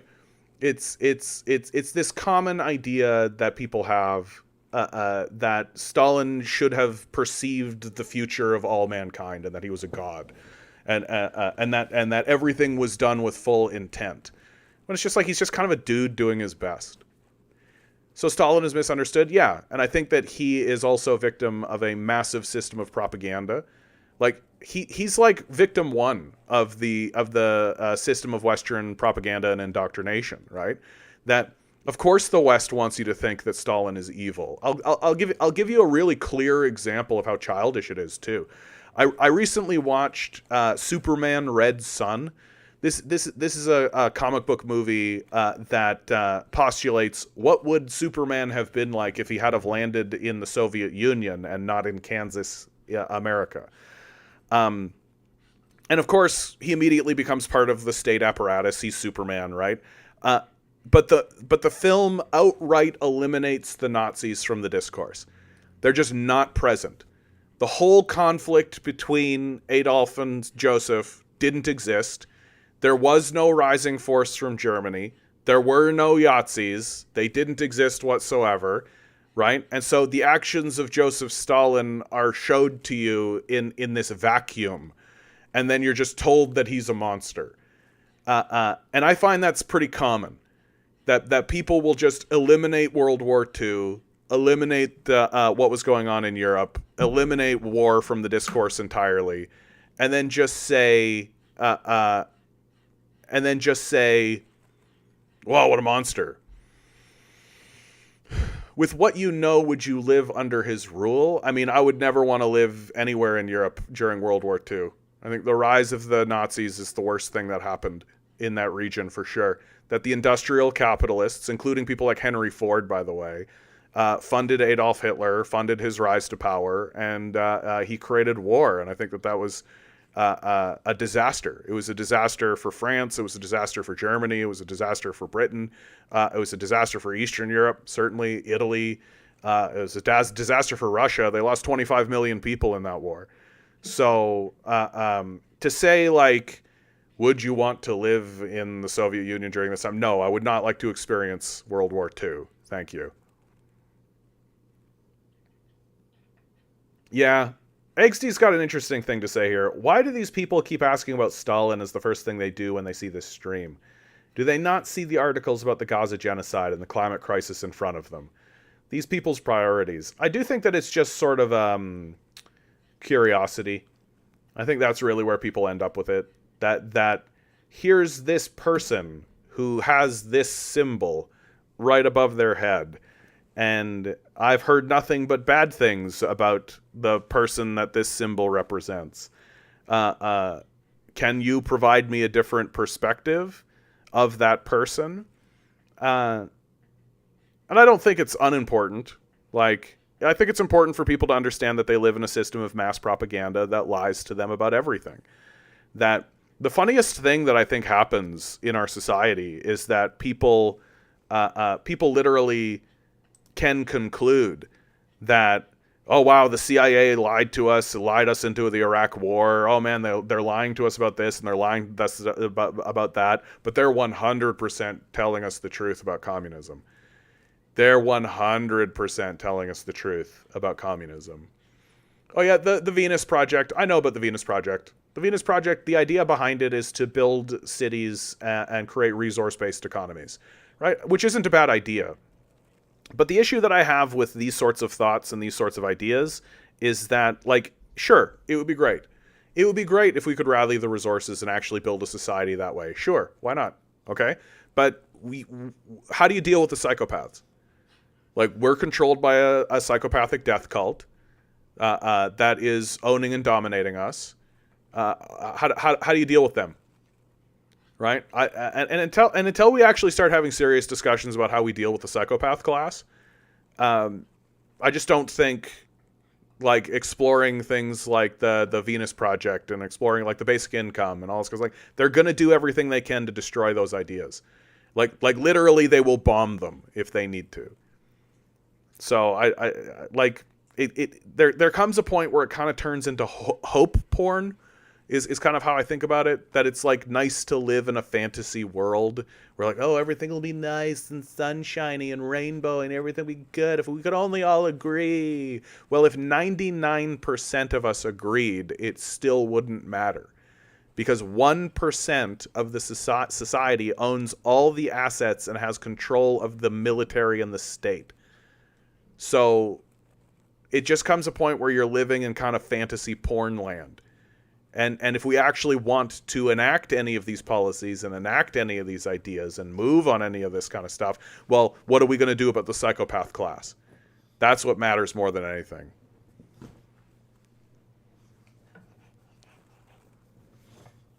Vladimir Putin. Good to see you, Vladimir Putin. Thank you, Vladimir Putin, for taking time out of your busy schedule to watch my YouTube channel.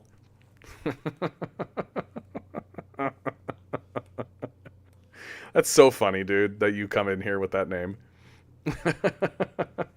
I'm voting for blue Zionism. Yes. You get to choose between red Zionism or blue Zionism.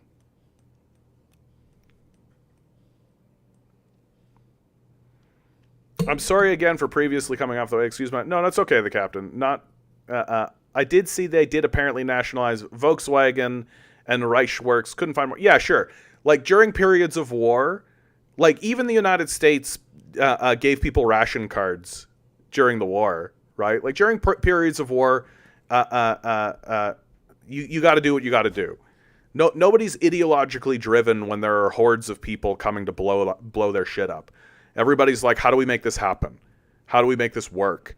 And it turns out that even the people who are the most rabidly privatizationalist, who want private ownership wherever they go, even they realize during periods of crisis that, oh, we actually do need to nationalize this, right? Because guess what? It works, right? But what did they do right after the war? Right? You want to complete your analysis. What did they do with Volkswagen? Is Volkswagen currently nationalized? Is Volkswagen a state-owned industry today? Why not? Name is Kendall, says heyo. Good to see you. Generation Y me. Where's our paycheck for promoting you all the time, Vladimir? Huh? I don't necessarily promote Vladimir Putin, but I just think that he's a more interesting character. He's a more interesting character. Jib Jabby, good to see you. Thank you, friend. I appreciate that. Yeah, good opportunity to say like, share, subscribe, hit the bells, hit the whistles, do the stuff. If you want to donate to my Patreon, it is in the description. Please, patreon.com/the Canadian Commie. Please consider donating. But more importantly than any of that, make sure you tell people I exist. That's the most helpful part. I know that times are tough for everybody. Nobody's got any money. Nobody knows where to put their resources. Everybody's just trying to get food and shelter for themselves. Well, I'm not doing this for the money. I'm doing this just to spread the good word around and to let people know, first and foremost and primarily, more than anything else, you are not alone. You are not alone. You are living in the world, and maybe you feel isolated, and maybe you feel scared, and maybe you feel strange about what's going on.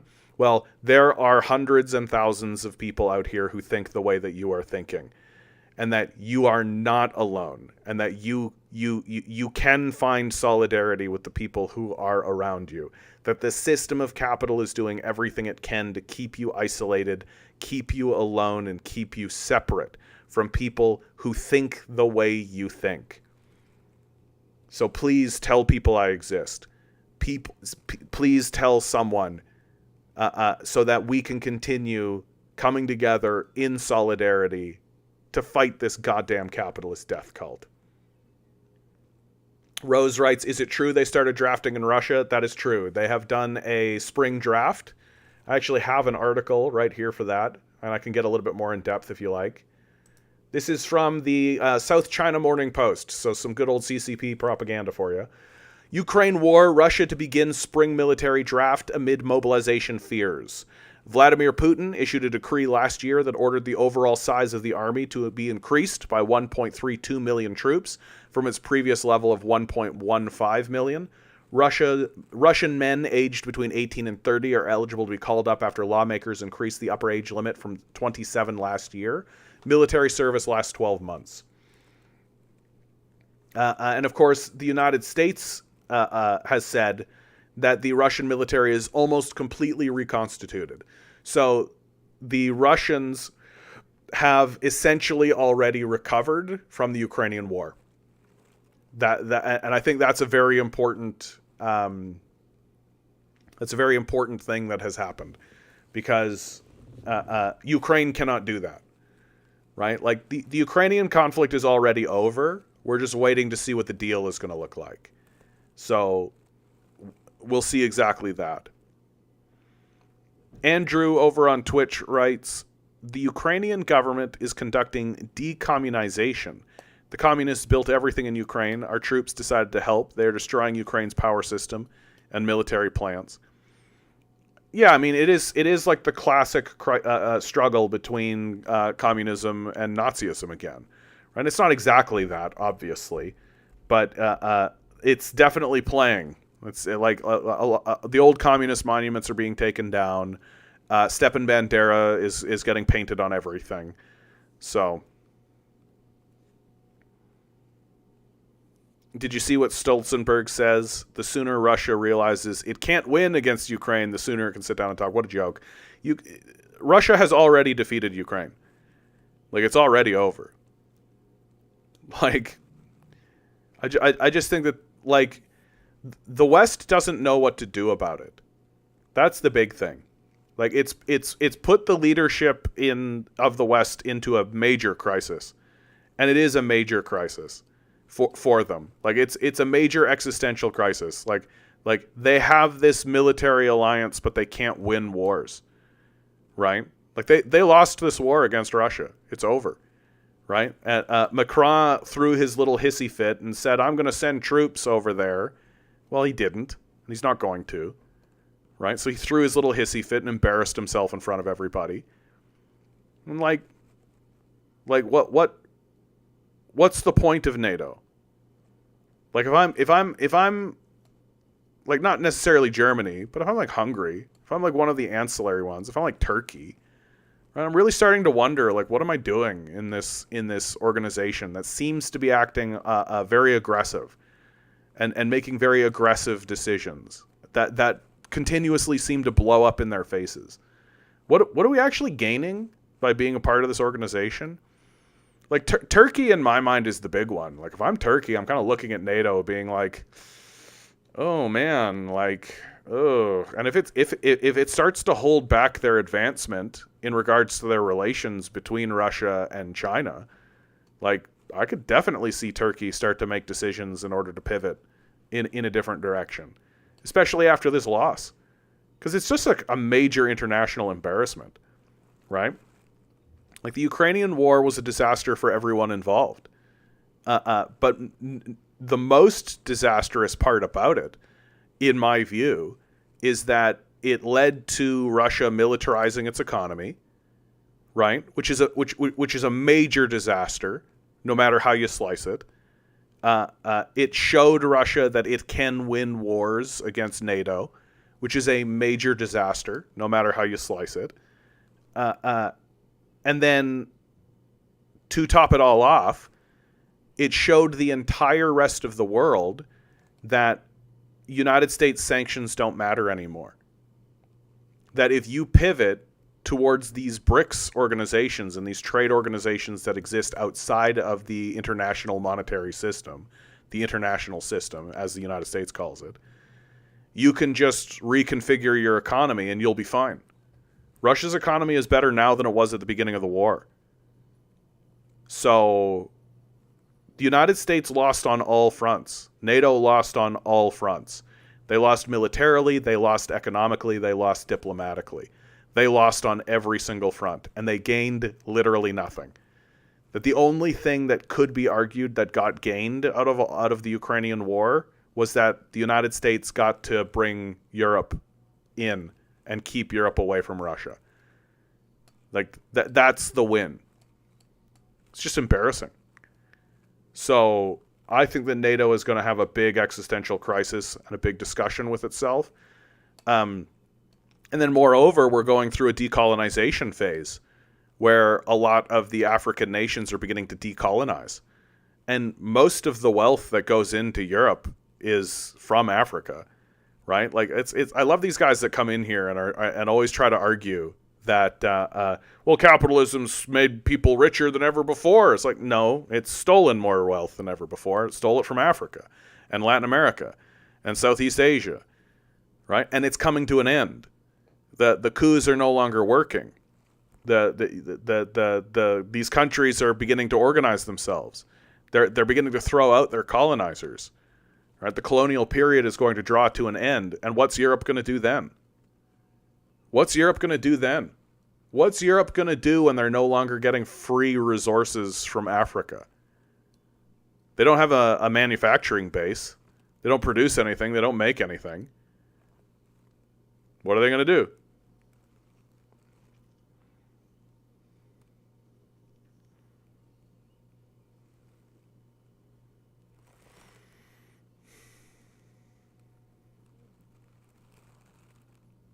These next 20 years, heck, these next 5 years, I think this summer is going to be absolutely wild.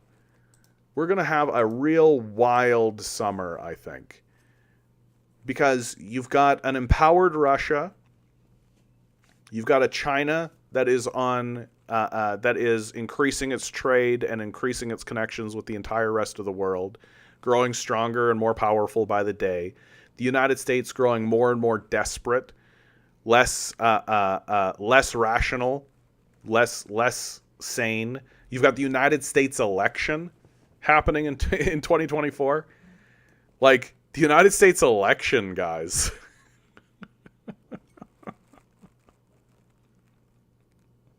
Like, the American campaign season is basically a year long. And so we're going to be kicking into it, right? We're getting into it right now. And it's going to be Biden versus Trump again. And it's just going to, like, is there anything that signals to the rest of the world that we are in a dying empire more than an old, demented Zionist committing a genocide in front of your eyes, going up against a game show host, who both of which have had one term as president already of their nation?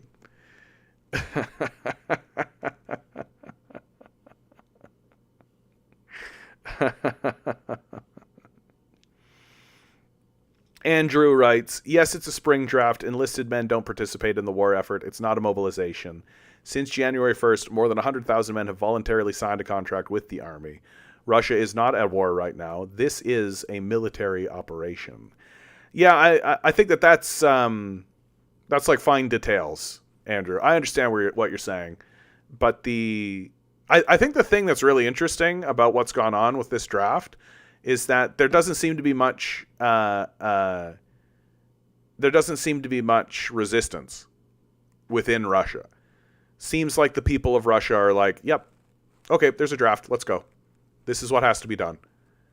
And that's what I find very interesting. Like, there's an amount of it, obviously. Like, it's still people. But I think it's that the people of Russia themselves understand it. Yeah, I think the U.S. simply doesn't care if it turns Europe into a quagmire. Yeah, I think that's right. AMD drops more than 9% today after China announced it will ban it. Yeah, get fucked, AMD. Beancroc. Xiaomi now makes cars that are potentially superior to the Tesla Model Y. Yeah, I mean, look, Elon Musk was always a front, right? Like, 10 years from now, maybe shorter than that, maybe it's a shorter timeline, but about a decade from now, someone is going to do like a big investigation on Elon Musk.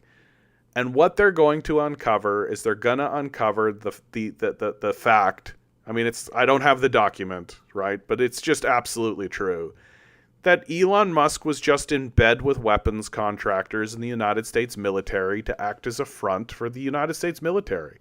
He helped them militarize space. He's helping them do things internationally that the United States military could never get away with. Like, if the United States military was doing the things that SpaceX was doing, you would be screaming your head off about it. But because it's some Looney Tunes apartheid emerald mine baby that's doing it, we're all like, entrepreneurship, right? The guy is obviously helping them militarize space. With this whole, like, we're going to get to Mars for sure, this is what this is about. Like, have you noticed that all of his research is about shooting a rocket up and then having the rocket go somewhere and then land? Have you noticed that? Do you think that the United States military would benefit from a rocket system that could shoot up a bunch of weapons somewhere, move it over, and then land those weapons somewhere? Do you think the United States military might be interested in some technology like that? Like, do you think that the United States military would be interested in a global communications network, a global satellite system that spies on everybody? Like, seems to me, right, that Elon Musk is basically a cover for the United States military. Like, and the moment you realize that, and you take all of the stuff that Elon Musk is doing and go, this is the United States military doing it, you realize how terrifying this all is, right? Like, whenever Elon gets talking about AI, like, for goodness sakes, I've got a thing here. Yeah, Lavender, the AI machine directing Israel's bombing spree in Gaza. We're literally mechanizing our bombing sprees. Like, no more, like, having to actually, like, chart plans or anything. The robot will do it. Just have the robot launch missiles. Just have the robot do it. Resist writes, in the Wikipedia on Michael Griffin, in early 2002, he met entrepreneur Elon Musk and accompanied him on a trip to Russia where they attempted to purchase ICBMs. The unsuccessful trip is credited as directly leading to the formation of SpaceX. Musk offered Griffin the title of chief engineer at the company. But Griffin instead... Who is this Griffin guy? I don't actually know who this guy is. Instead became president and COO of In-Q-Tel, a private enterprise directly funded... to identify and invest in companies developing cutting-edge technologies that serve national security interests. Oh yeah, okay. So it's like out there. It's just nobody seems to know it. There you go. Hey, I said it out loud and it happened. Within 10 years. Technically true. It just seems nobody seems to know it. Like, nobody seems to realize this. That Elon Musk operates for the benefit of the military-industrial complex, and he's their cover. He's their front. Yeah, what a pity to throw out economic ties for bullshit. That's all it turned out to be. Yep. Neuralink. Yeah. Neuralink is weird. Like, I just, like, there's a part of me that's like, that's kind of cool. Right? What a cool idea. Having, like, a piece of technology embedded in your skull that kind of gives you superpowers. You know? And, like, I won't be too surprised to find out that there's, like, you know, some benefits to it. I'm not going to stand here and say that kind of technology is like, that's the tool of the devil. There's the mark of the beast. Jesus Christ is going to come down from on high, and everybody who has the Neuralink will be rounded up and cast into the lake of eternal fire and damnation. Praise Jesus. Like, I'm not going to do that. I'm not going to do that. But like, there's obviously some hinky shit, right? Like, there's obviously, like, some stuff with it that it could go real sideways, right? Like, you think it's bad that they lock down your bank account. Like, what'll it be like if they can lock down your brain? Right? What'll it be like if they can start, like, hijacking your dreams and shit? Which they'll definitely do. Like, they'll just start putting ads in your dreams. Eric writes, good to see you, by the way, Eric. U.S. caring for other nation besides for itself will be the end of the U.S. imperialism. I never understand why people continue to worship Elon Musk when his innovations are always a failure. Well, and he never invented a thing, right? He basically buys inventions, and he buys the rights to call himself an inventor. That's what he does. That's his whole shtick, right? And we all just kind of go along with it. Like, it's crazy to me that people that he still even has a following. Oh, my Chromebook decided to reset for some reason. It's been doing this recently. I think it's getting old. I think it's just getting old, and so it's just kind of like, I'm tired. I'm just going to reset myself. I'm tired. Boo. I wish I could do that. Just be at work, and then like, excuse me one moment. Boo. Just like, shut down and come back. Fortunately, it doesn't mess with the Twitch stream at all, so you guys are okay. It's just like what I use in order to see the Twitch stream. His electric vehicles have the worst safety record any other automobile manufacturing combined, and like the whole grift that he's actually building any of these autonomous vehicles and these electric vehicles for us, like it's completely for the military. It's completely a military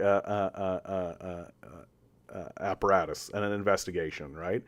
The United States military would absolutely love if they could get their like solar powered drones. Sounds great from a military perspective, right? Solar-powered tanks sounds great from a military perspective. Solar-powered jet fighter, right? Autonomous solar-powered car, right? This all sounds super awesome from a military perspective. Oh, you're telling me we don't need to constantly be refueling this shit. We don't constantly need to have these massive supply chains. We don't constantly need to have this kind of stuff. We can just throw out some panels and charge it up with the sun and it'll operate. Yeah, please. Yeah.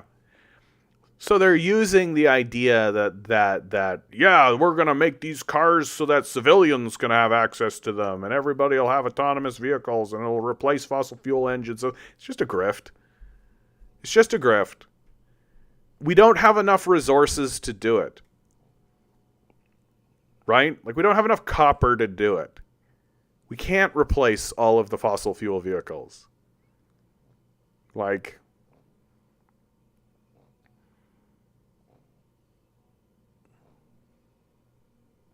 yeah, I saw this guy. There's a fellow who is calling himself Patient One that got the Neuralink. But he's like exactly the right guy to get it because he's like wheelchair bound. He's like paraplegic. And so he got the Neuralink so that he could interface with like a computer. And so he can move his mouse around with his mind. Right? So which is technology we've known exists for about a decade now. Like we've had like a thing that you can put on your head and you can move a cursor on the screen with the power of your mind.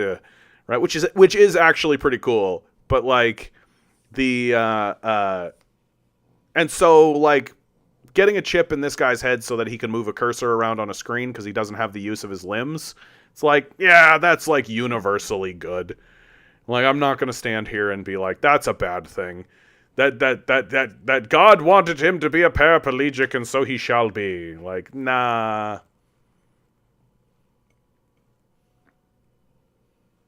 We have somebody over on TikTok. That means we're in a closed loop environment. Space X would then mean confined within a parameter. I don't know what you're talking about, my man. I just don't know what you mean. Glad you're here. Thanks for being here, bud. Bethany, yep, you've absolutely nailed it. I'm not going to read that comment for the obvious reasons. I get banned on TikTok for reading that kind of stuff. But can't help. Why am I getting all these? Get out of here. Jeez Louise, I've got to uninstall some stuff, apparently. Please, China, make me a solar tank. Yeah, right.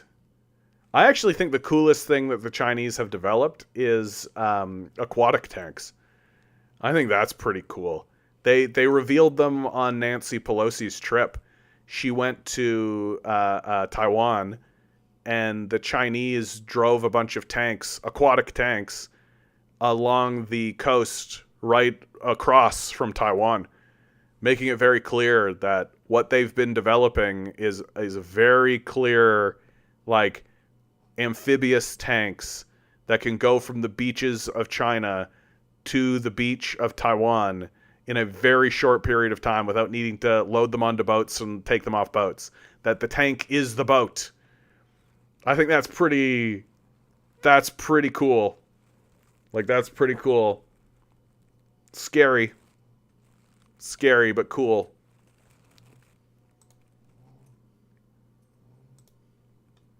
I wonder how long it would take.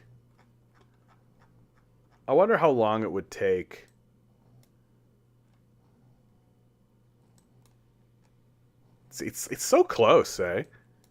Like, I feel like it would take no time whatsoever for them to get... Like, you have all these tanks coming across. You'd have, like, major air support. Of course, you'd have, like, destroyers and all kinds of boats. Right? They've done, like, a whole bunch of different military... but, of course, they don't want to do any of this. Right? They don't want to do any of it.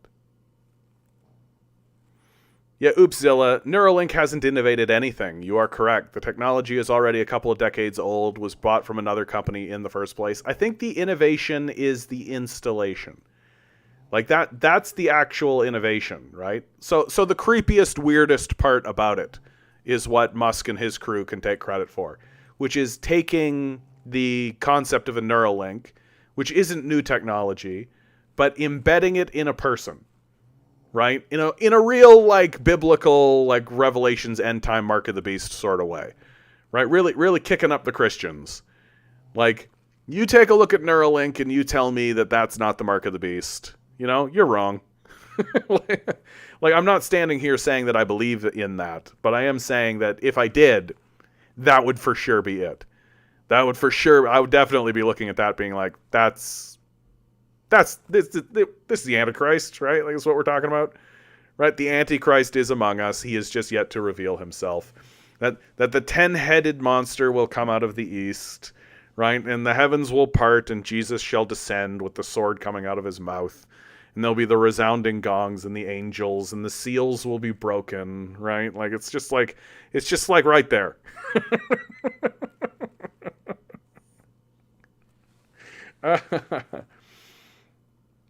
Eric, did you see the Abby Martin debate on Piers Morgan's show over the Palestine issue? I have not seen that particular debate. I've seen Abby Martin talk about the Palestine issue on many, many different occasions. And so I suspect that it will be very competent and very good. And surprisingly, and I can't believe that I'm saying this, but it is actually the truth. Kudos to Piers Morgan during this period of time. Piers Morgan was one of the first guys to really allow pro-Palestinian voices in what could be considered the mainstream. That he everybody else was still kind of banging on this both sides thing and banging on this idea that Hamas is just as bad and Hamas is the great evil. And that the IDF is just defending itself. But Piers Morgan really was the guy that was like, there's more to this story than this. We got to listen. Like, he's had, like, Norm Finkelstein on. He's had Abby Martin on. Like, he's talked to, like, very serious pro-Palestinian voices. And so big, it feels weird to say, but kudos, Piers Morgan. Like, well done. Thanks for keeping it real, I guess. I don't know how he got away with that, but he did.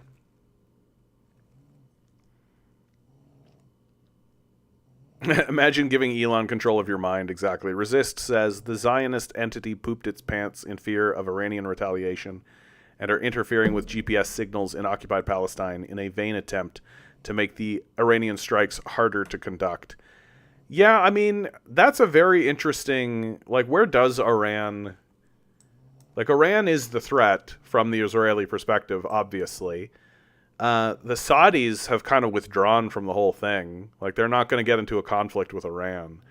But, like, I find it very difficult to believe that Iran is actually going to engage in direct military action. I'm not trying to say they won't. I'm not trying to say that that's off the table. It's just tough for me to think it's going to happen. Because the Iranian perspective and the Iranian position throughout this entire period of time and when I mean entire period of time, I mean since the invasion of Iraq under Bush, has really been secure the borders, hunker down, protectionism, protectionism, protectionism, protectionism, protectionism. Do everything we can to make sure that we are stable, secure, and everything is totally fine.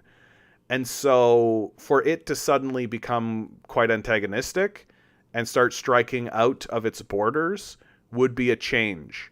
And not one that I think Iran is actually willing to pursue. I think they're more interested in doing like proxy warfare. Like this is what the Hezbollah conversation was all about, that Iran would fund Hezbollah and then Hezbollah would go do stuff. But the Iranian military itself, pretty unlikely, if you ask me. Eric writes, yet Christians support Elon Musk for some reason and never complain that Neuralink crap, but it's Bill Gates that would lose their mind. Yeah. Look, Christians don't actually read their book, right? Like I know that there are Christians who listen to this, but like, if you're actually reading your book, you're in the vast minority of Christians. Christians don't read their book.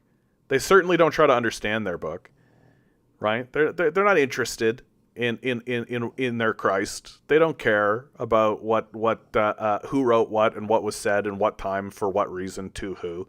They don't care about that. It's just a boys' club for the most part, right? It's just an in group for people to be part of, right? They go to their church services so that they can gossip with their girlfriends, right? So they can have like a weird little kooky community, but they don't actually give a shit what their book says, and so they've never read Revelations. They don't actually know what any of it says. They don't actually know the story. They don't actually, which by the way, I gotta say, I've said this before, I'll say it again. If somebody were to do an animation of the Book of Revelations with like hardcore like metal music, like the show Heavy Metal, with somebody like reading it in like and the God of heaven came from the earth, like that kind of thing, it would be awesome.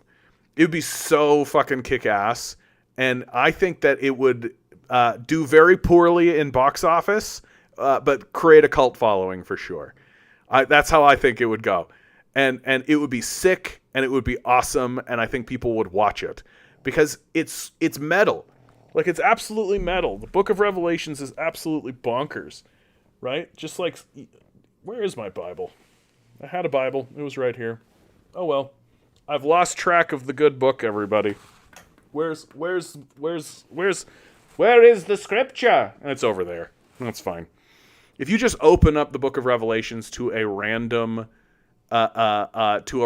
section and you start reading the Book of Revelations, you're just like, this is hardcore, right? And the whore of Babylon spake out upon the heavenly hosts that struck her down to the earth below. Like, it's awesome. And it's all like that. The whole thing is like that. No, the problem with modern Christianity is the fundamentalism.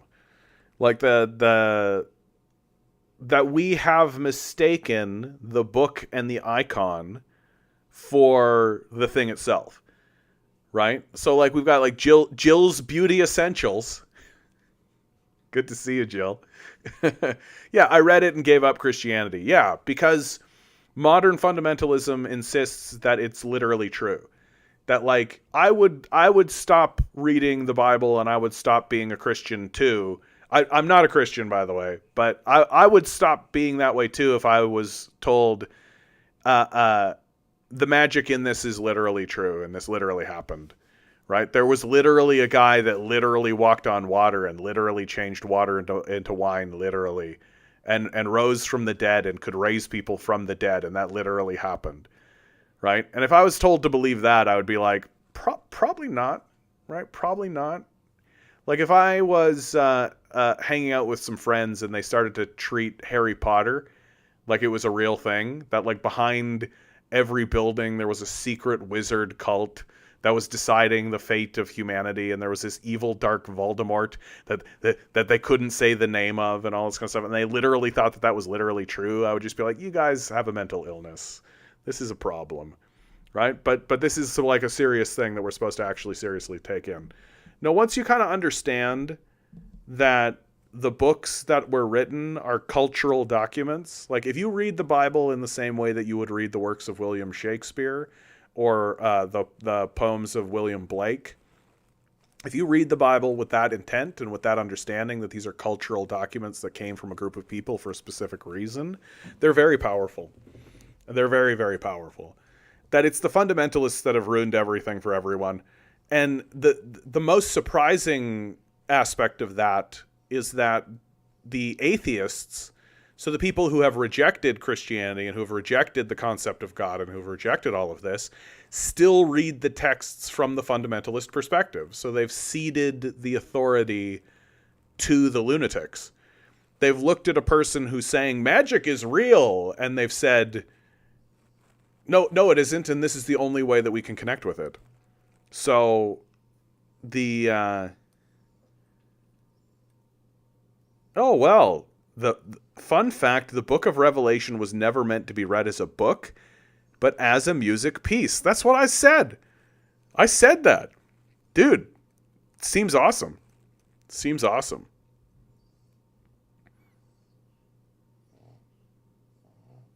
Yeah, we tend to lionize these texts and say that this text is God, right? That the Bible contains the trueness of God, as opposed to what is obviously the truth, which is that a group of people were struggling with the concept of God and wrote this, and so this is an attempt to articulate something beyond their own comprehension and their own ken. And of course, they do it badly because they're people. So it's and it's fine. Most people would rather read about Ragnar the Red and play Minecraft than read serious and educational literature like the Communist Manifesto by Karl Marx. There is nothing wrong with playing Minecraft and reading about Ragnar the Red. Dude, I'm just happy if people are reading. That's fine. Just read whatever you're reading. That's good. I don't judge anybody, right? Whatever you need to read.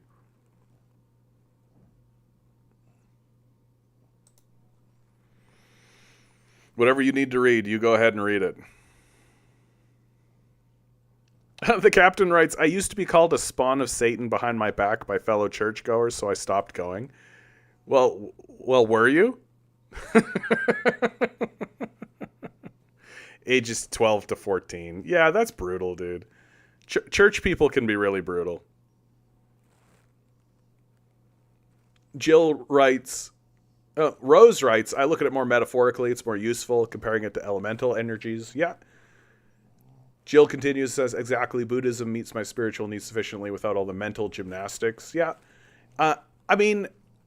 The Buddhists had the benefit, and the Hindus too had the benefit of having like hundreds and hundreds of years of development. That was very helpful for them, where they were kind of just left alone and they were able to just sort of develop philosophies and thoughts.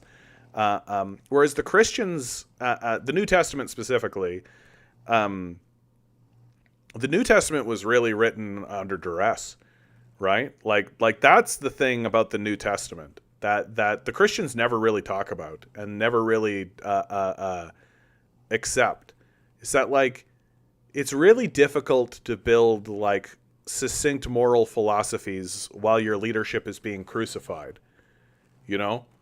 Like that's tricky. That's a tricky one to do right there.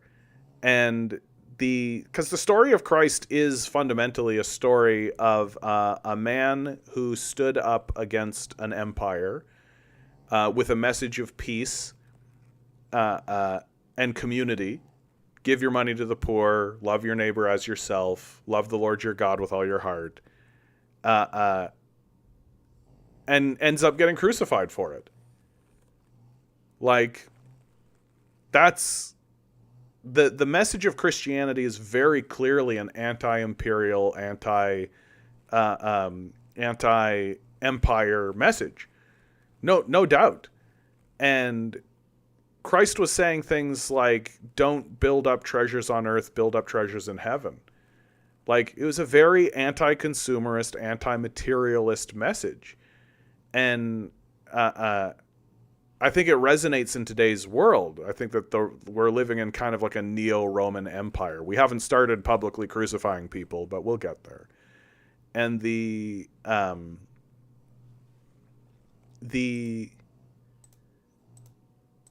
what do I want to put up here? Let's put this one up here. This is good. And in the midst of that catastrophe, right, the Roman Empire, it's just like this enormous catastrophe. Like, right before Christ shows up, there was the Third Servile War. That's Spartacus, right? Spartacus leads a slave rebellion, the Third Slave Rebellion, against the Roman Empire. They lose and are crushed by the Roman military. That rounds them up and publicly crucifies 10,000 men along the Agrippa Way, which is from the port in Italy to Rome. And so if you are a new slave coming from the Gaulish territories, or any territory really, your introduction to Rome was to walk along this road where there were 10,000 crosses, where you heard the story of Spartacus and heard of the crucifixion of the 10,000 people. That's hopelessness. That's true hopelessness. Like, true hopelessness is living in a slave society that has had 3 attempts at military rebellion, have failed, and the last one ended in a mass crucifixion. And then you have the the execution of Julius Caesar, the assassination of Julius Caesar. And Julius Caesar was one of the few people in the Senate that was actually attempting to help the slaves. Julius Caesar is the one who erected the foundation of the serf system and transferred direct ownership of people into people being owned by land. So you could still buy the land, but you couldn't buy the people, which was a strict improvement if you're a slave. It meant that you couldn't get torn apart. You couldn't get somebody couldn't separate you from your family, that kind of thing. And Michael Parenti wrote about this, about Julius Caesar, and writes about his attempts to alleviate the slave system in Rome, and it's likely what got him assassinated. And and so these events, these cultural events, come together and show up in the figure of Christ. And of course, Christ is also an amalgamation of many different gods. Because of the way the Roman Empire worked, there were lots of Egyptians and Copts and Grecians, a lot of Gauls. So Christ is like an amalgamation of all of these gods. You can see Dionysus in him. You can see Ra in him. He's this very clear amalgamation of a lot of different cultural figures to appeal to a wide base, to kind of create an umbrella, to create a new method to communicate to all of these groups, to get them all together and get them linked together. Because people began to understand that the only way out for the Roman Empire, the only way out for these people, was going to be culturally. That they needed a cultural revolution. They needed to change the hearts and the minds of the Romans. They needed to stop participating in the Roman military. They needed to stop participating in the system of death. They needed to stop participating and stop venerating people who were willing to crucify other people.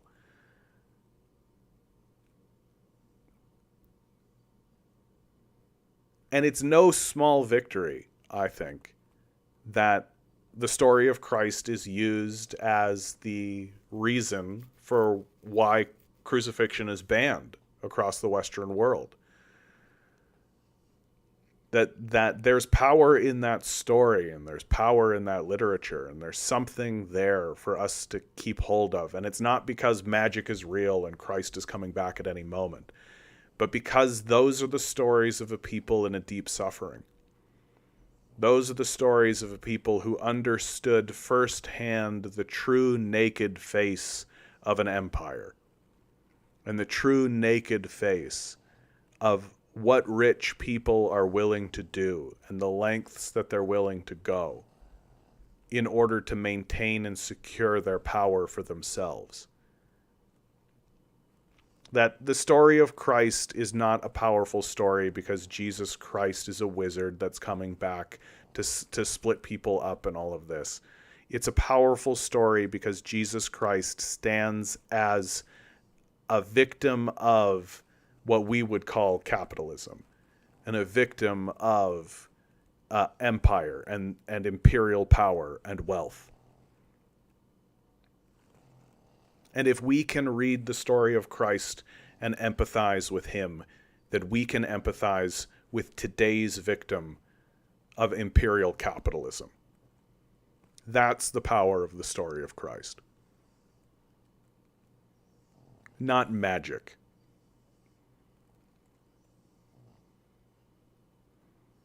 So let's wrest these texts from the hands of the lunatics. Let's wrest these texts from the hands of people who need so desperately for Jesus to have existed, as if it matters at all. I actually think it's far more impressive if he didn't.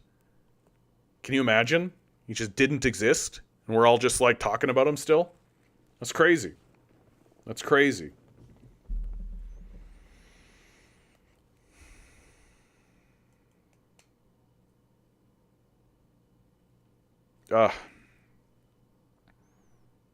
Today I got to walk down the beach. And every time I walk down the beach, I get thinking about the Creator and how we are created. And we live in this incredible world and the nature of our Creator and the nature of ourselves within that creation, and how we are linked to the Creator. It's a really beautiful thing.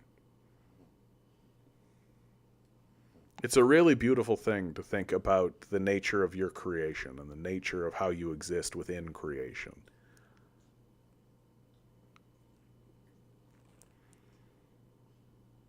Oopzilla. I have nothing against religion, but as far as I understand, Christianity is a bunch of borrowed mythology and history. It's all borrowed mythology and history, my man. Like, it is. Like, that's art. That's everything. Everything is borrowed something from somewhere. There's nothing new under the sun, as Mr. Shakespeare told us, but revised and crafted to fit the Western ruling class's needs. Yeah, I'd say about the 3rd century, that's exactly what happened to Christianity. That after Christianity became one of the dominant religions and one of the dominant cultural modes of thinking, once it became so present within the people that they were no longer willing to tolerate things like crucifixion, for example. Once the churches became as powerful as the empires, as the empire institutions, like, that's something that people don't really consider or think about. But like, the church was a parallel institution that came out of the empire. And it was an institution that challenged the power and the authority of the empire. Remembering that, like, the emperor was supposed to be considered as a god, or at least a demigod, right? And so to have this parallel institution show up that said, yeah, maybe not, right? And then from there, once the Roman Empire declines so significantly that it recedes essentially into the borders of Rome, and now it's just basically in the Vatican, and the Roman Empire basically becomes a church more than anything. Then Christianity becomes part of kind of petty politics, right? Like all things. Like everything basically becomes co-opted by human politics. Like, there's no purity to any of it. And I think the best way to understand that and to discuss it is honestly, openly, and without a shred of fundamentalism. Like, I don't think that we need to be defensive. Like, you don't need to protect Christianity. But I do think that the people who wrote those texts, the people who wrote Matthew, Mark, Luke, and John, were experiencing life in a way that we have yet, that I have never experienced. Scott writes, maybe you're wrong. Is there a chance maybe you're wrong? Wrong about what? If I'm wrong, I'd like to know it. And if you feel the need to challenge me, you go right ahead. What am I wrong about, my man? Let's get real specific. We're in the last like 30 minutes of this cast. Like, I don't think I am. I think that we live in a capitalist death cult. That the system of capital has structured itself to withhold food and shelter from us, so that we are forced to turn around and sell ourselves to them in a system of wage slavery. And that right now they have embarked on a policy of mass extraction of wealth,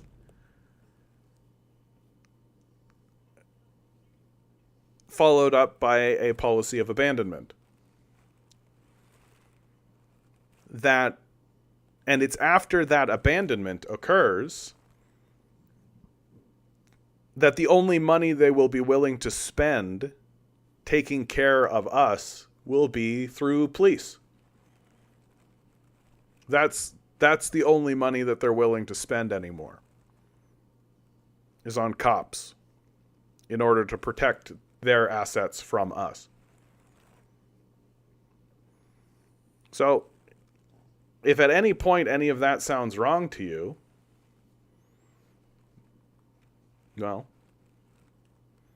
feel free to jump in. Methane. I just set up a Minecraft server again with some mods. Not sure how long my interest in playing again will last, though. Yeah,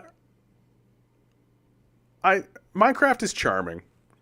It's digital Lego is what it is, right? Like there's something charming about Minecraft. When I played Minecraft, all I did was I set up a small little hut, and I set up some bees, did some beekeeping, and then I started to map the region. Yeah, because you can make a map in Minecraft, so you can map the whole region. And I started to do that, and then I lost interest and moved on.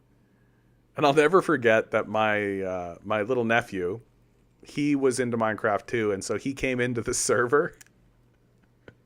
And I had my little hut and like my little flower garden that I had there, and I had my bees and my map, right? And I showed him all of these things, and he was like, "Oh yeah, okay, cool." And then he just started to build like colossal towers, just out of nothing. He was just like digging, and then he would just like build an enormous, just twisting tower that just dwarfed the landscape entirely. And I was like, okay, yeah, not what I was up to, but okay.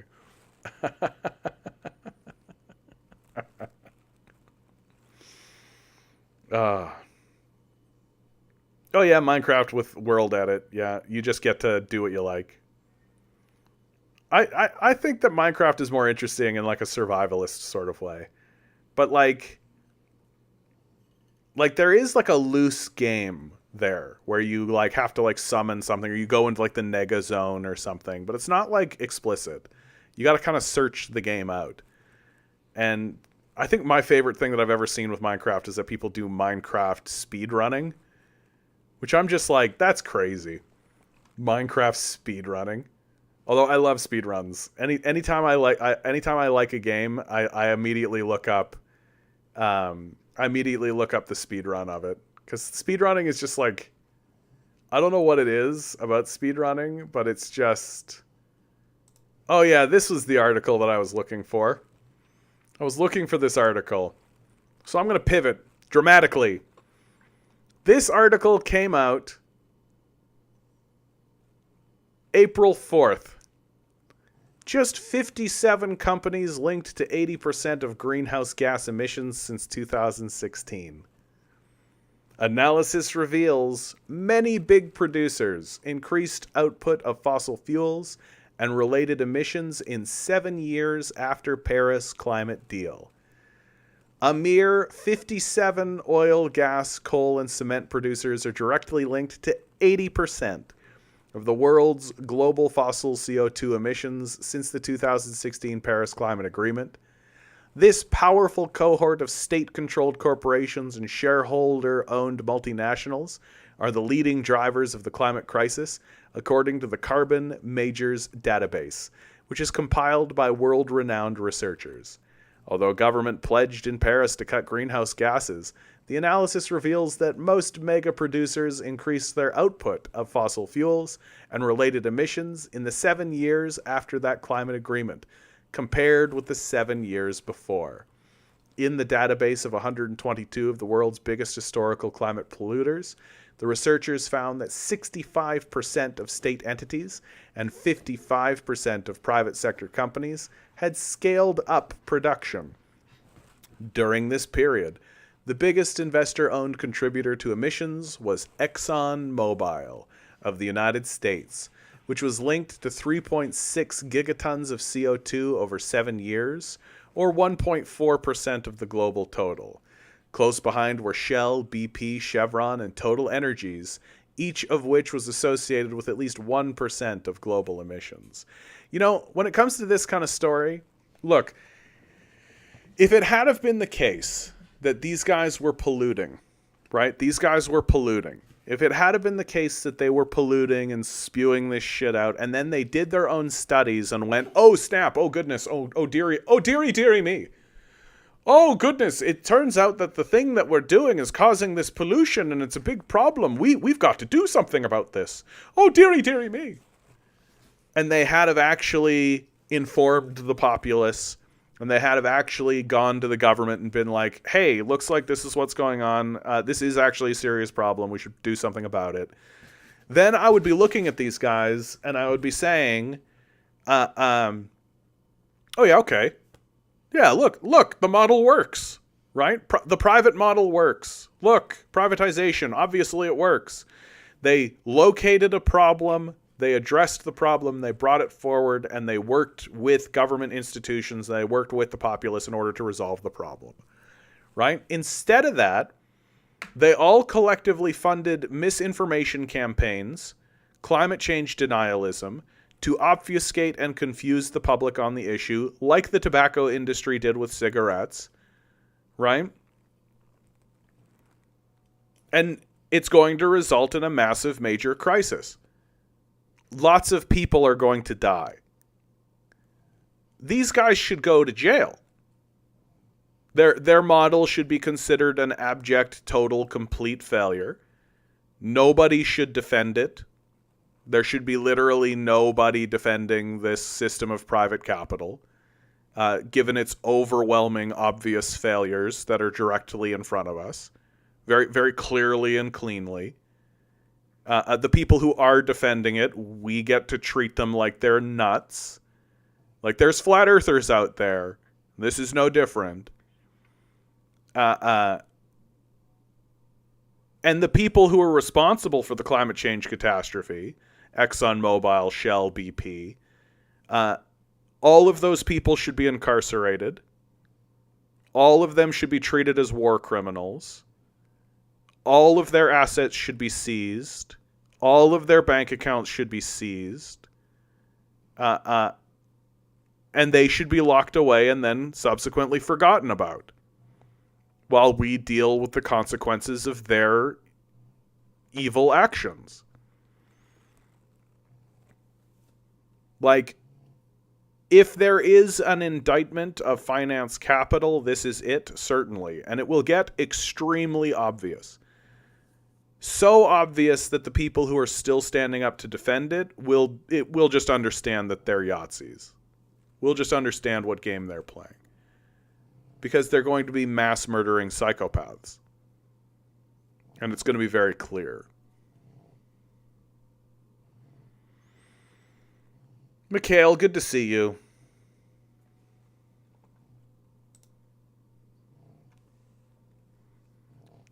I say this all the time on this stream, and it's so true. And it's just so true. It would be so easy for us to not act this way. Like, that's the thing. It's so much more difficult. It's so much more difficult for us to act this way. It takes so much more energy. It takes so much more effort. It eats up so much more time. It takes so much more out of the society to act the way that we're acting. It's so much more destructive. It holds us back more than anything else. And yet we do it. Like, we could build a society, and I think it would be easy to build a society where everyone's basic needs were taken care of. Food and shelter were just part of the bargain. Education, healthcare, part of the bargain. Everyone had access to the basic necessities for life, and the amount of labor that was asked of them in order to maintain that system would be slight and easy.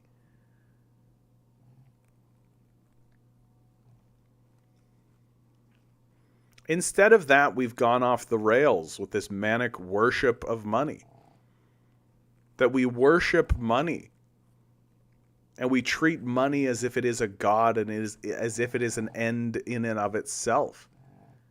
That we should sacrifice the air, the water, the land, the people for something we're printing and that we invented in the first place. That is what we are doing, and it's insanity at the highest possible level. It's just madness. Why are we doing it? What are we accomplishing? What kind of world are we leaving for the next generation or the generation after that? And it's so senseless and pointless.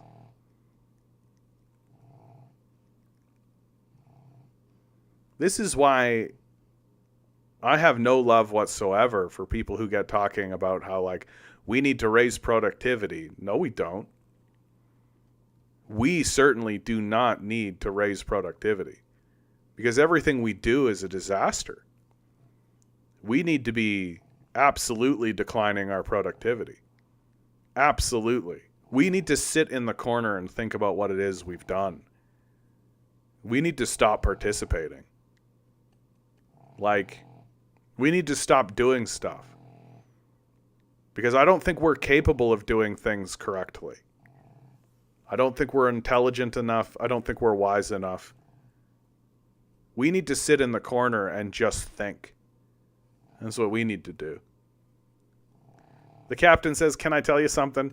The captain, you can always tell me something, my man. You don't need to preface it. I always find it really adorable when people do it, though. People are like, "Can I tell you something?" Like, I'm going to be like, "No. No, the captain. You cannot tell me anything. Cut off."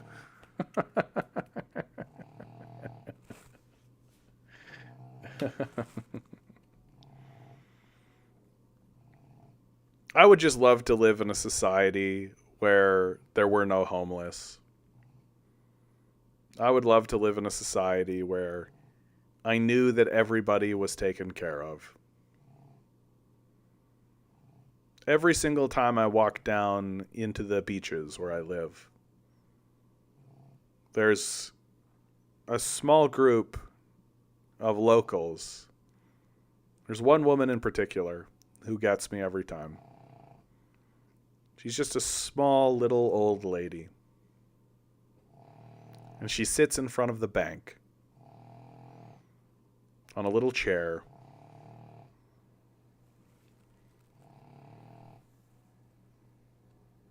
She's got a little black hat out. There's no reason for her to be sitting there. There's no reason for her to be begging on the street. It's completely pointless. And it would be better for all of us if she wasn't. And it would be easy for all of us to solve it. And we don't. And I don't know why. It would be simple to do.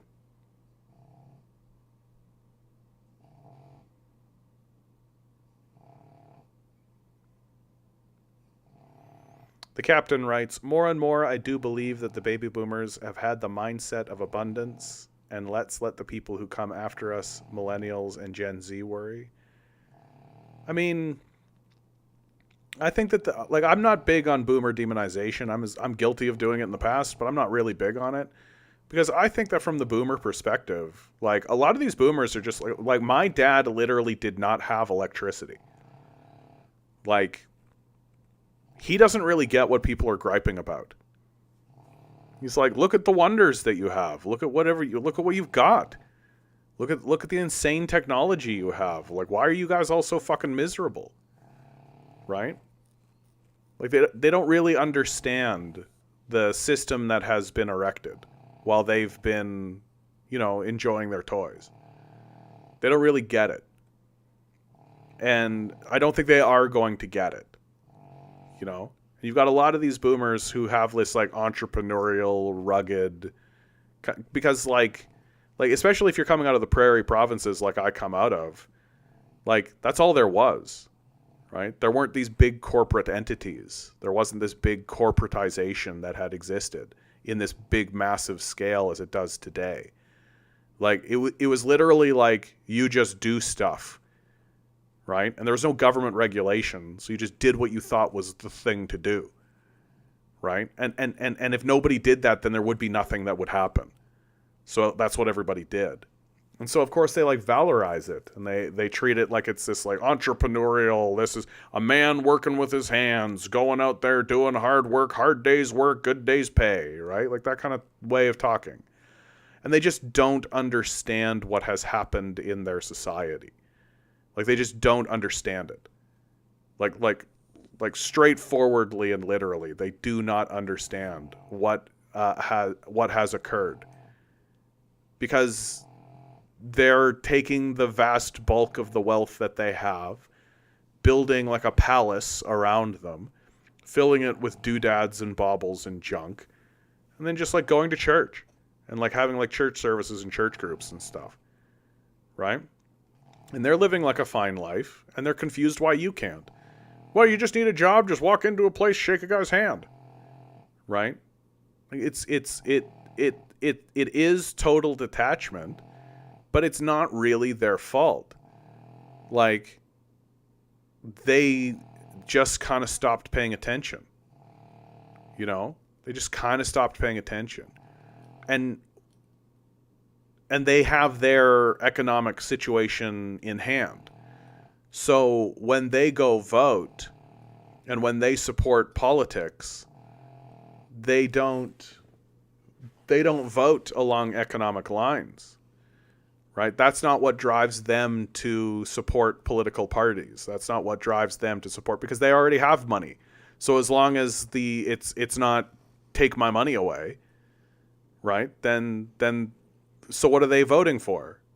Well, diversity issues, and we got to go after these trans people. Life's gotten so strange and weird, right? Like the same people who were like rah-rahing the death of Martin Luther King, well, they're voting for Donald Trump, right? These are the same people. And like, the next 20 years are going to be really, really interesting. Because there has been very clear shifts in the way people think about the reality around them. And those shifts are generational, right? And over the next 20 years, the boomers are going to die. This is one of the interesting small blessings about this reality and how it actually works. Is that there is going to be a moment where I will be the oldest. I will be the boomer. Me. Where I will be 60, I will be 80, and the boomers will simply be dead. Joe Biden, Donald Trump, Netanyahu, Putin, Xi Jinping, all of those guys, they'll be dead. All of these boomers walking around telling people you just got to shake his hand. Tell him you're a hard worker. That's how you get a job. They'll be dead. They'll be gone. And the only people who will be left are people who have lived in reality, who have lived with the reality of the corporate power structure, who have lived with this system of repression and oppression. And there will be nobody who will be walking around having lived this life of entrepreneurship, non-corporate domination, where they don't understand what their kids are talking about. And they don't like that their white daughter dated a Chinese man or something. Like, there will be a moment where the millennials are actually in charge of this place. And I bet you dollars to donuts, a lot of those millennials are going to be fucking hard-nosed bastards. And I'll for sure be one of them. God help the rich if a man like me is ever in power. Because I love to hear them cry.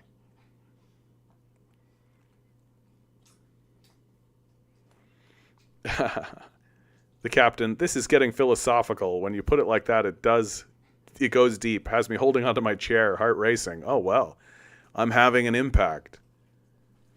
We don't think about these things, and it floors me.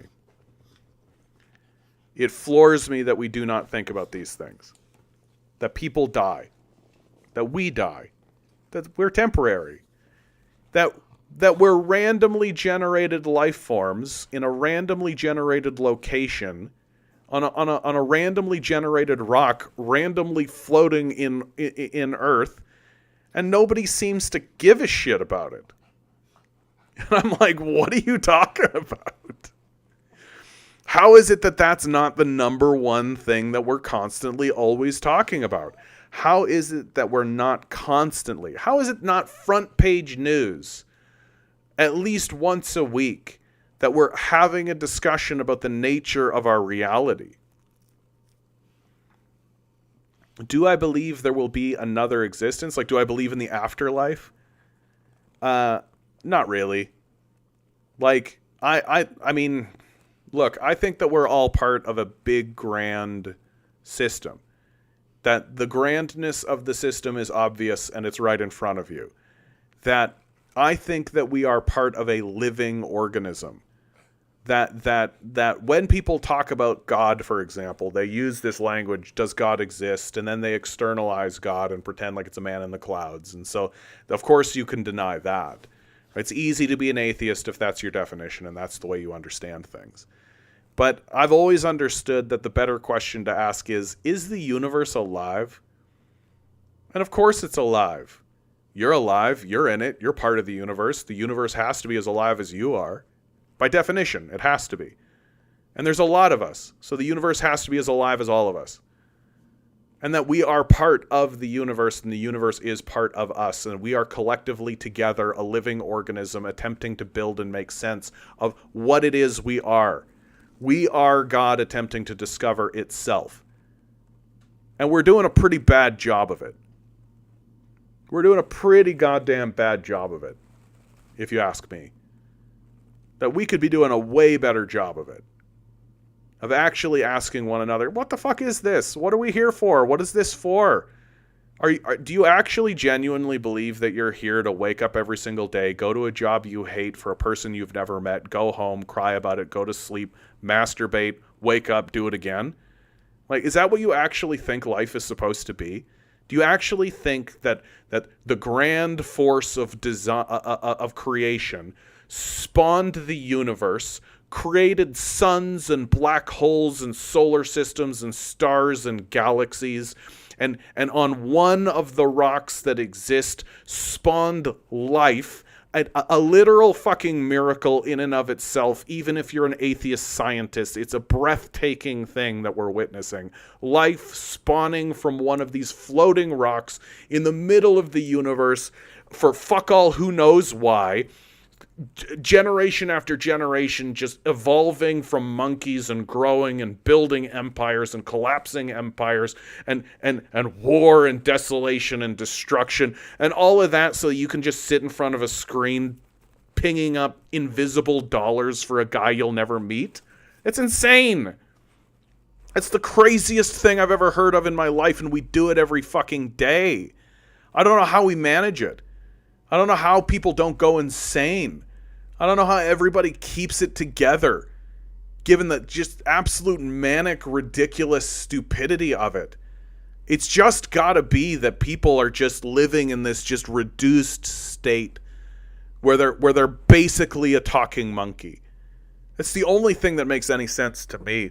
Because anybody who has even one fleeting moment of recognition that there's anything beyond simply doing this grind for some asshole you hate will find it to be intolerable instantaneously. There's a whole life out there. There's a whole wonder of existence that we're all just missing. That you were born and you will die and you will never experience the grandness of life that is right in front of your face because you gotta make invisible dollars for some asshole. Are you fucking kidding me?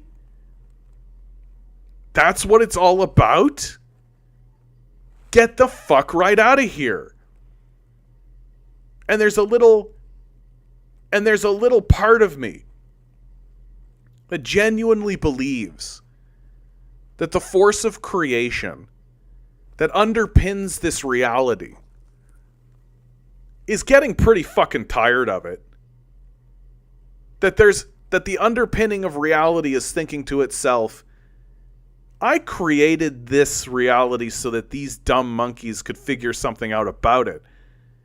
And instead they're sitting in front of screens pinging up invisible dollars for some asshole they don't give a shit about.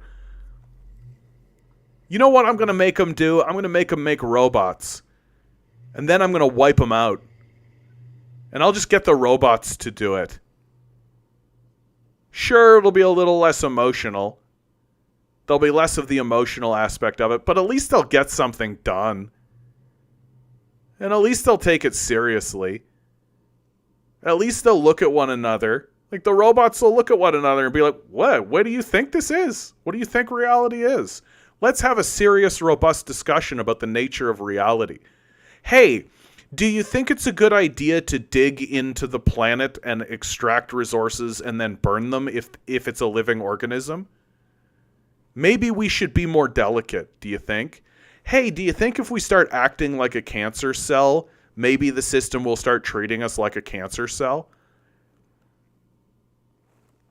We're going to get a big old dose of chemotherapy. The universe is going to go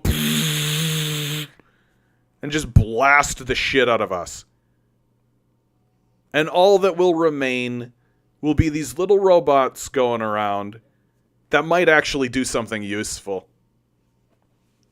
Because we had our shot. You know, we had our shot, and we've really worked really hard to show that we're not capable.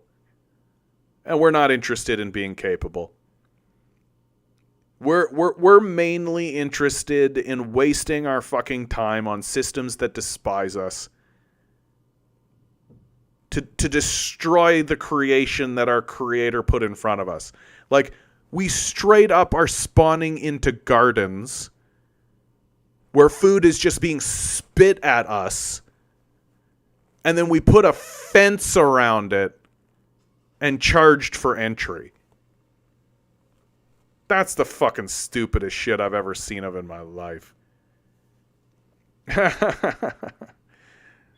Speaking of stupidity, we have a fellow named Silly Little Guy on Twitch. Where has your shitty ideology worked? So if you're saying that, I'm going to say that you don't know anything about communism. Pretty nakedly. And I'm not saying that to insult you. I'm just saying it to state it as a fact. That you are illiterate, you don't know anything about the subject, and you should put yourself in that position. You don't know anything about the subject.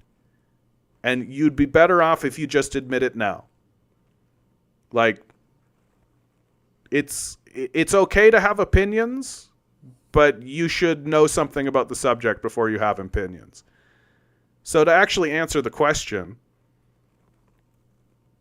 where has it worked? Literally everywhere it's been tried. The Soviet Union was straight up an agrarian feudal monarchy that became an industrial superpower capable of defeating the Nazis and sending people into space. If you don't consider that a success, I don't think you're a serious person. Modern day China is a resounding, overwhelming success. If you don't think so, then I don't think you're a serious person. The Cubans overthrew American imperialism, threw slavery out of their borders, and have been thriving underneath a massive imperial sanction regime that may finally be coming to an end thanks to the Chinese. And if you don't think that's a success, then you're not a serious person, and I don't need to pay attention to you. Communism has worked every single time it's been tried. It's the reason why the imperialists spend billions, if not trillions of dollars to destroy it. If communism didn't work, the capitalists wouldn't spend a penny to destroy it. They would just let it fail. If capitalism was the superior model, that's exactly what they would do. But they know communism works. They know it's a threat to them. And so they spend lots of money to destroy it. With moderate degrees of success. So my answer to you is that communism has worked every single time it's been tried, objectively and measurably. And the only reason you think otherwise is because you don't know what you're talking about.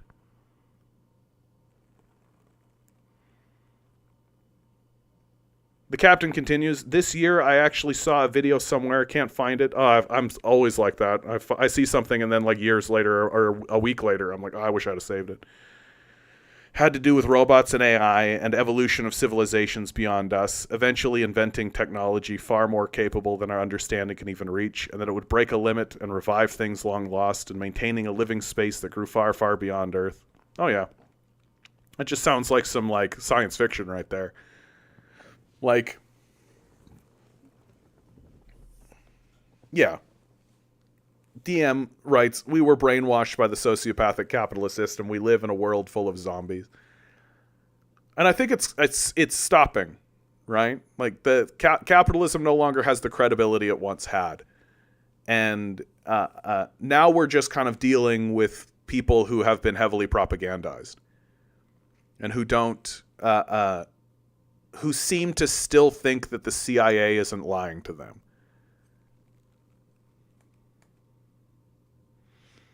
Yeah, methane, that's been my frame of mind for like the past decade. I can't understand how people function because I sure can't do that corporate grind anymore. Absolutely.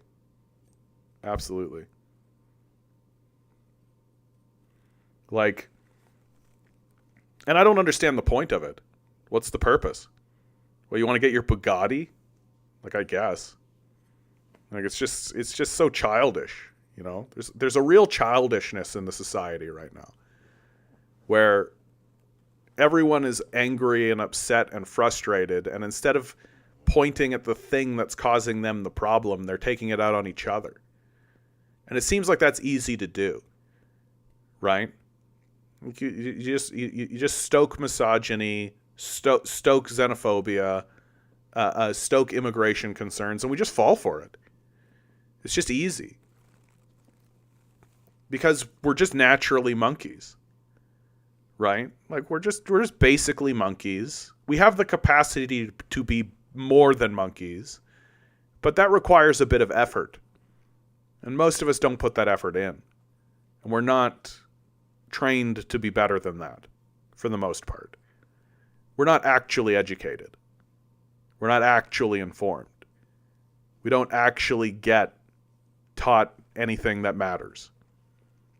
We're basically just taught how to tolerate sitting in a room taking instructions from a person you hate.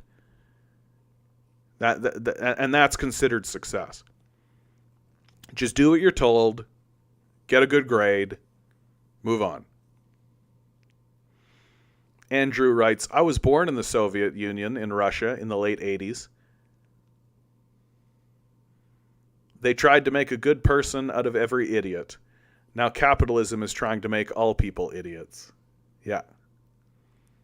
Like, and the system of capital has to. Right? Because if we were smart, if we were actually educated about what was actually going on, the very first thing that we would do is look at the capitalists and say, what is it that you do exactly? And they would be like, we're the job creators. And we would all be like, no. Demand is the job creator. And in fact, we do all the work. You know, the workers. We do all the work. And we're in fact doing all of that work for the benefit of the workers, like for our communities and for who we are. What do you do exactly? And very quickly we would just come to understand that these capitalists are worthless, that they provide negative value to the society. And so we would get rid of them. Which is precisely why the capitalists want to keep us stupid. And they're being pretty successful at it.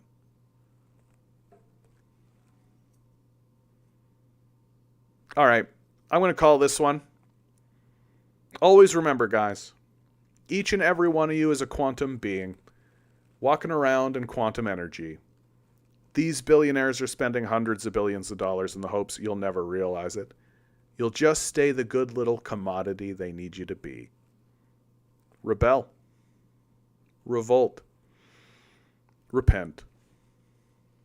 Good luck. We're going to need it.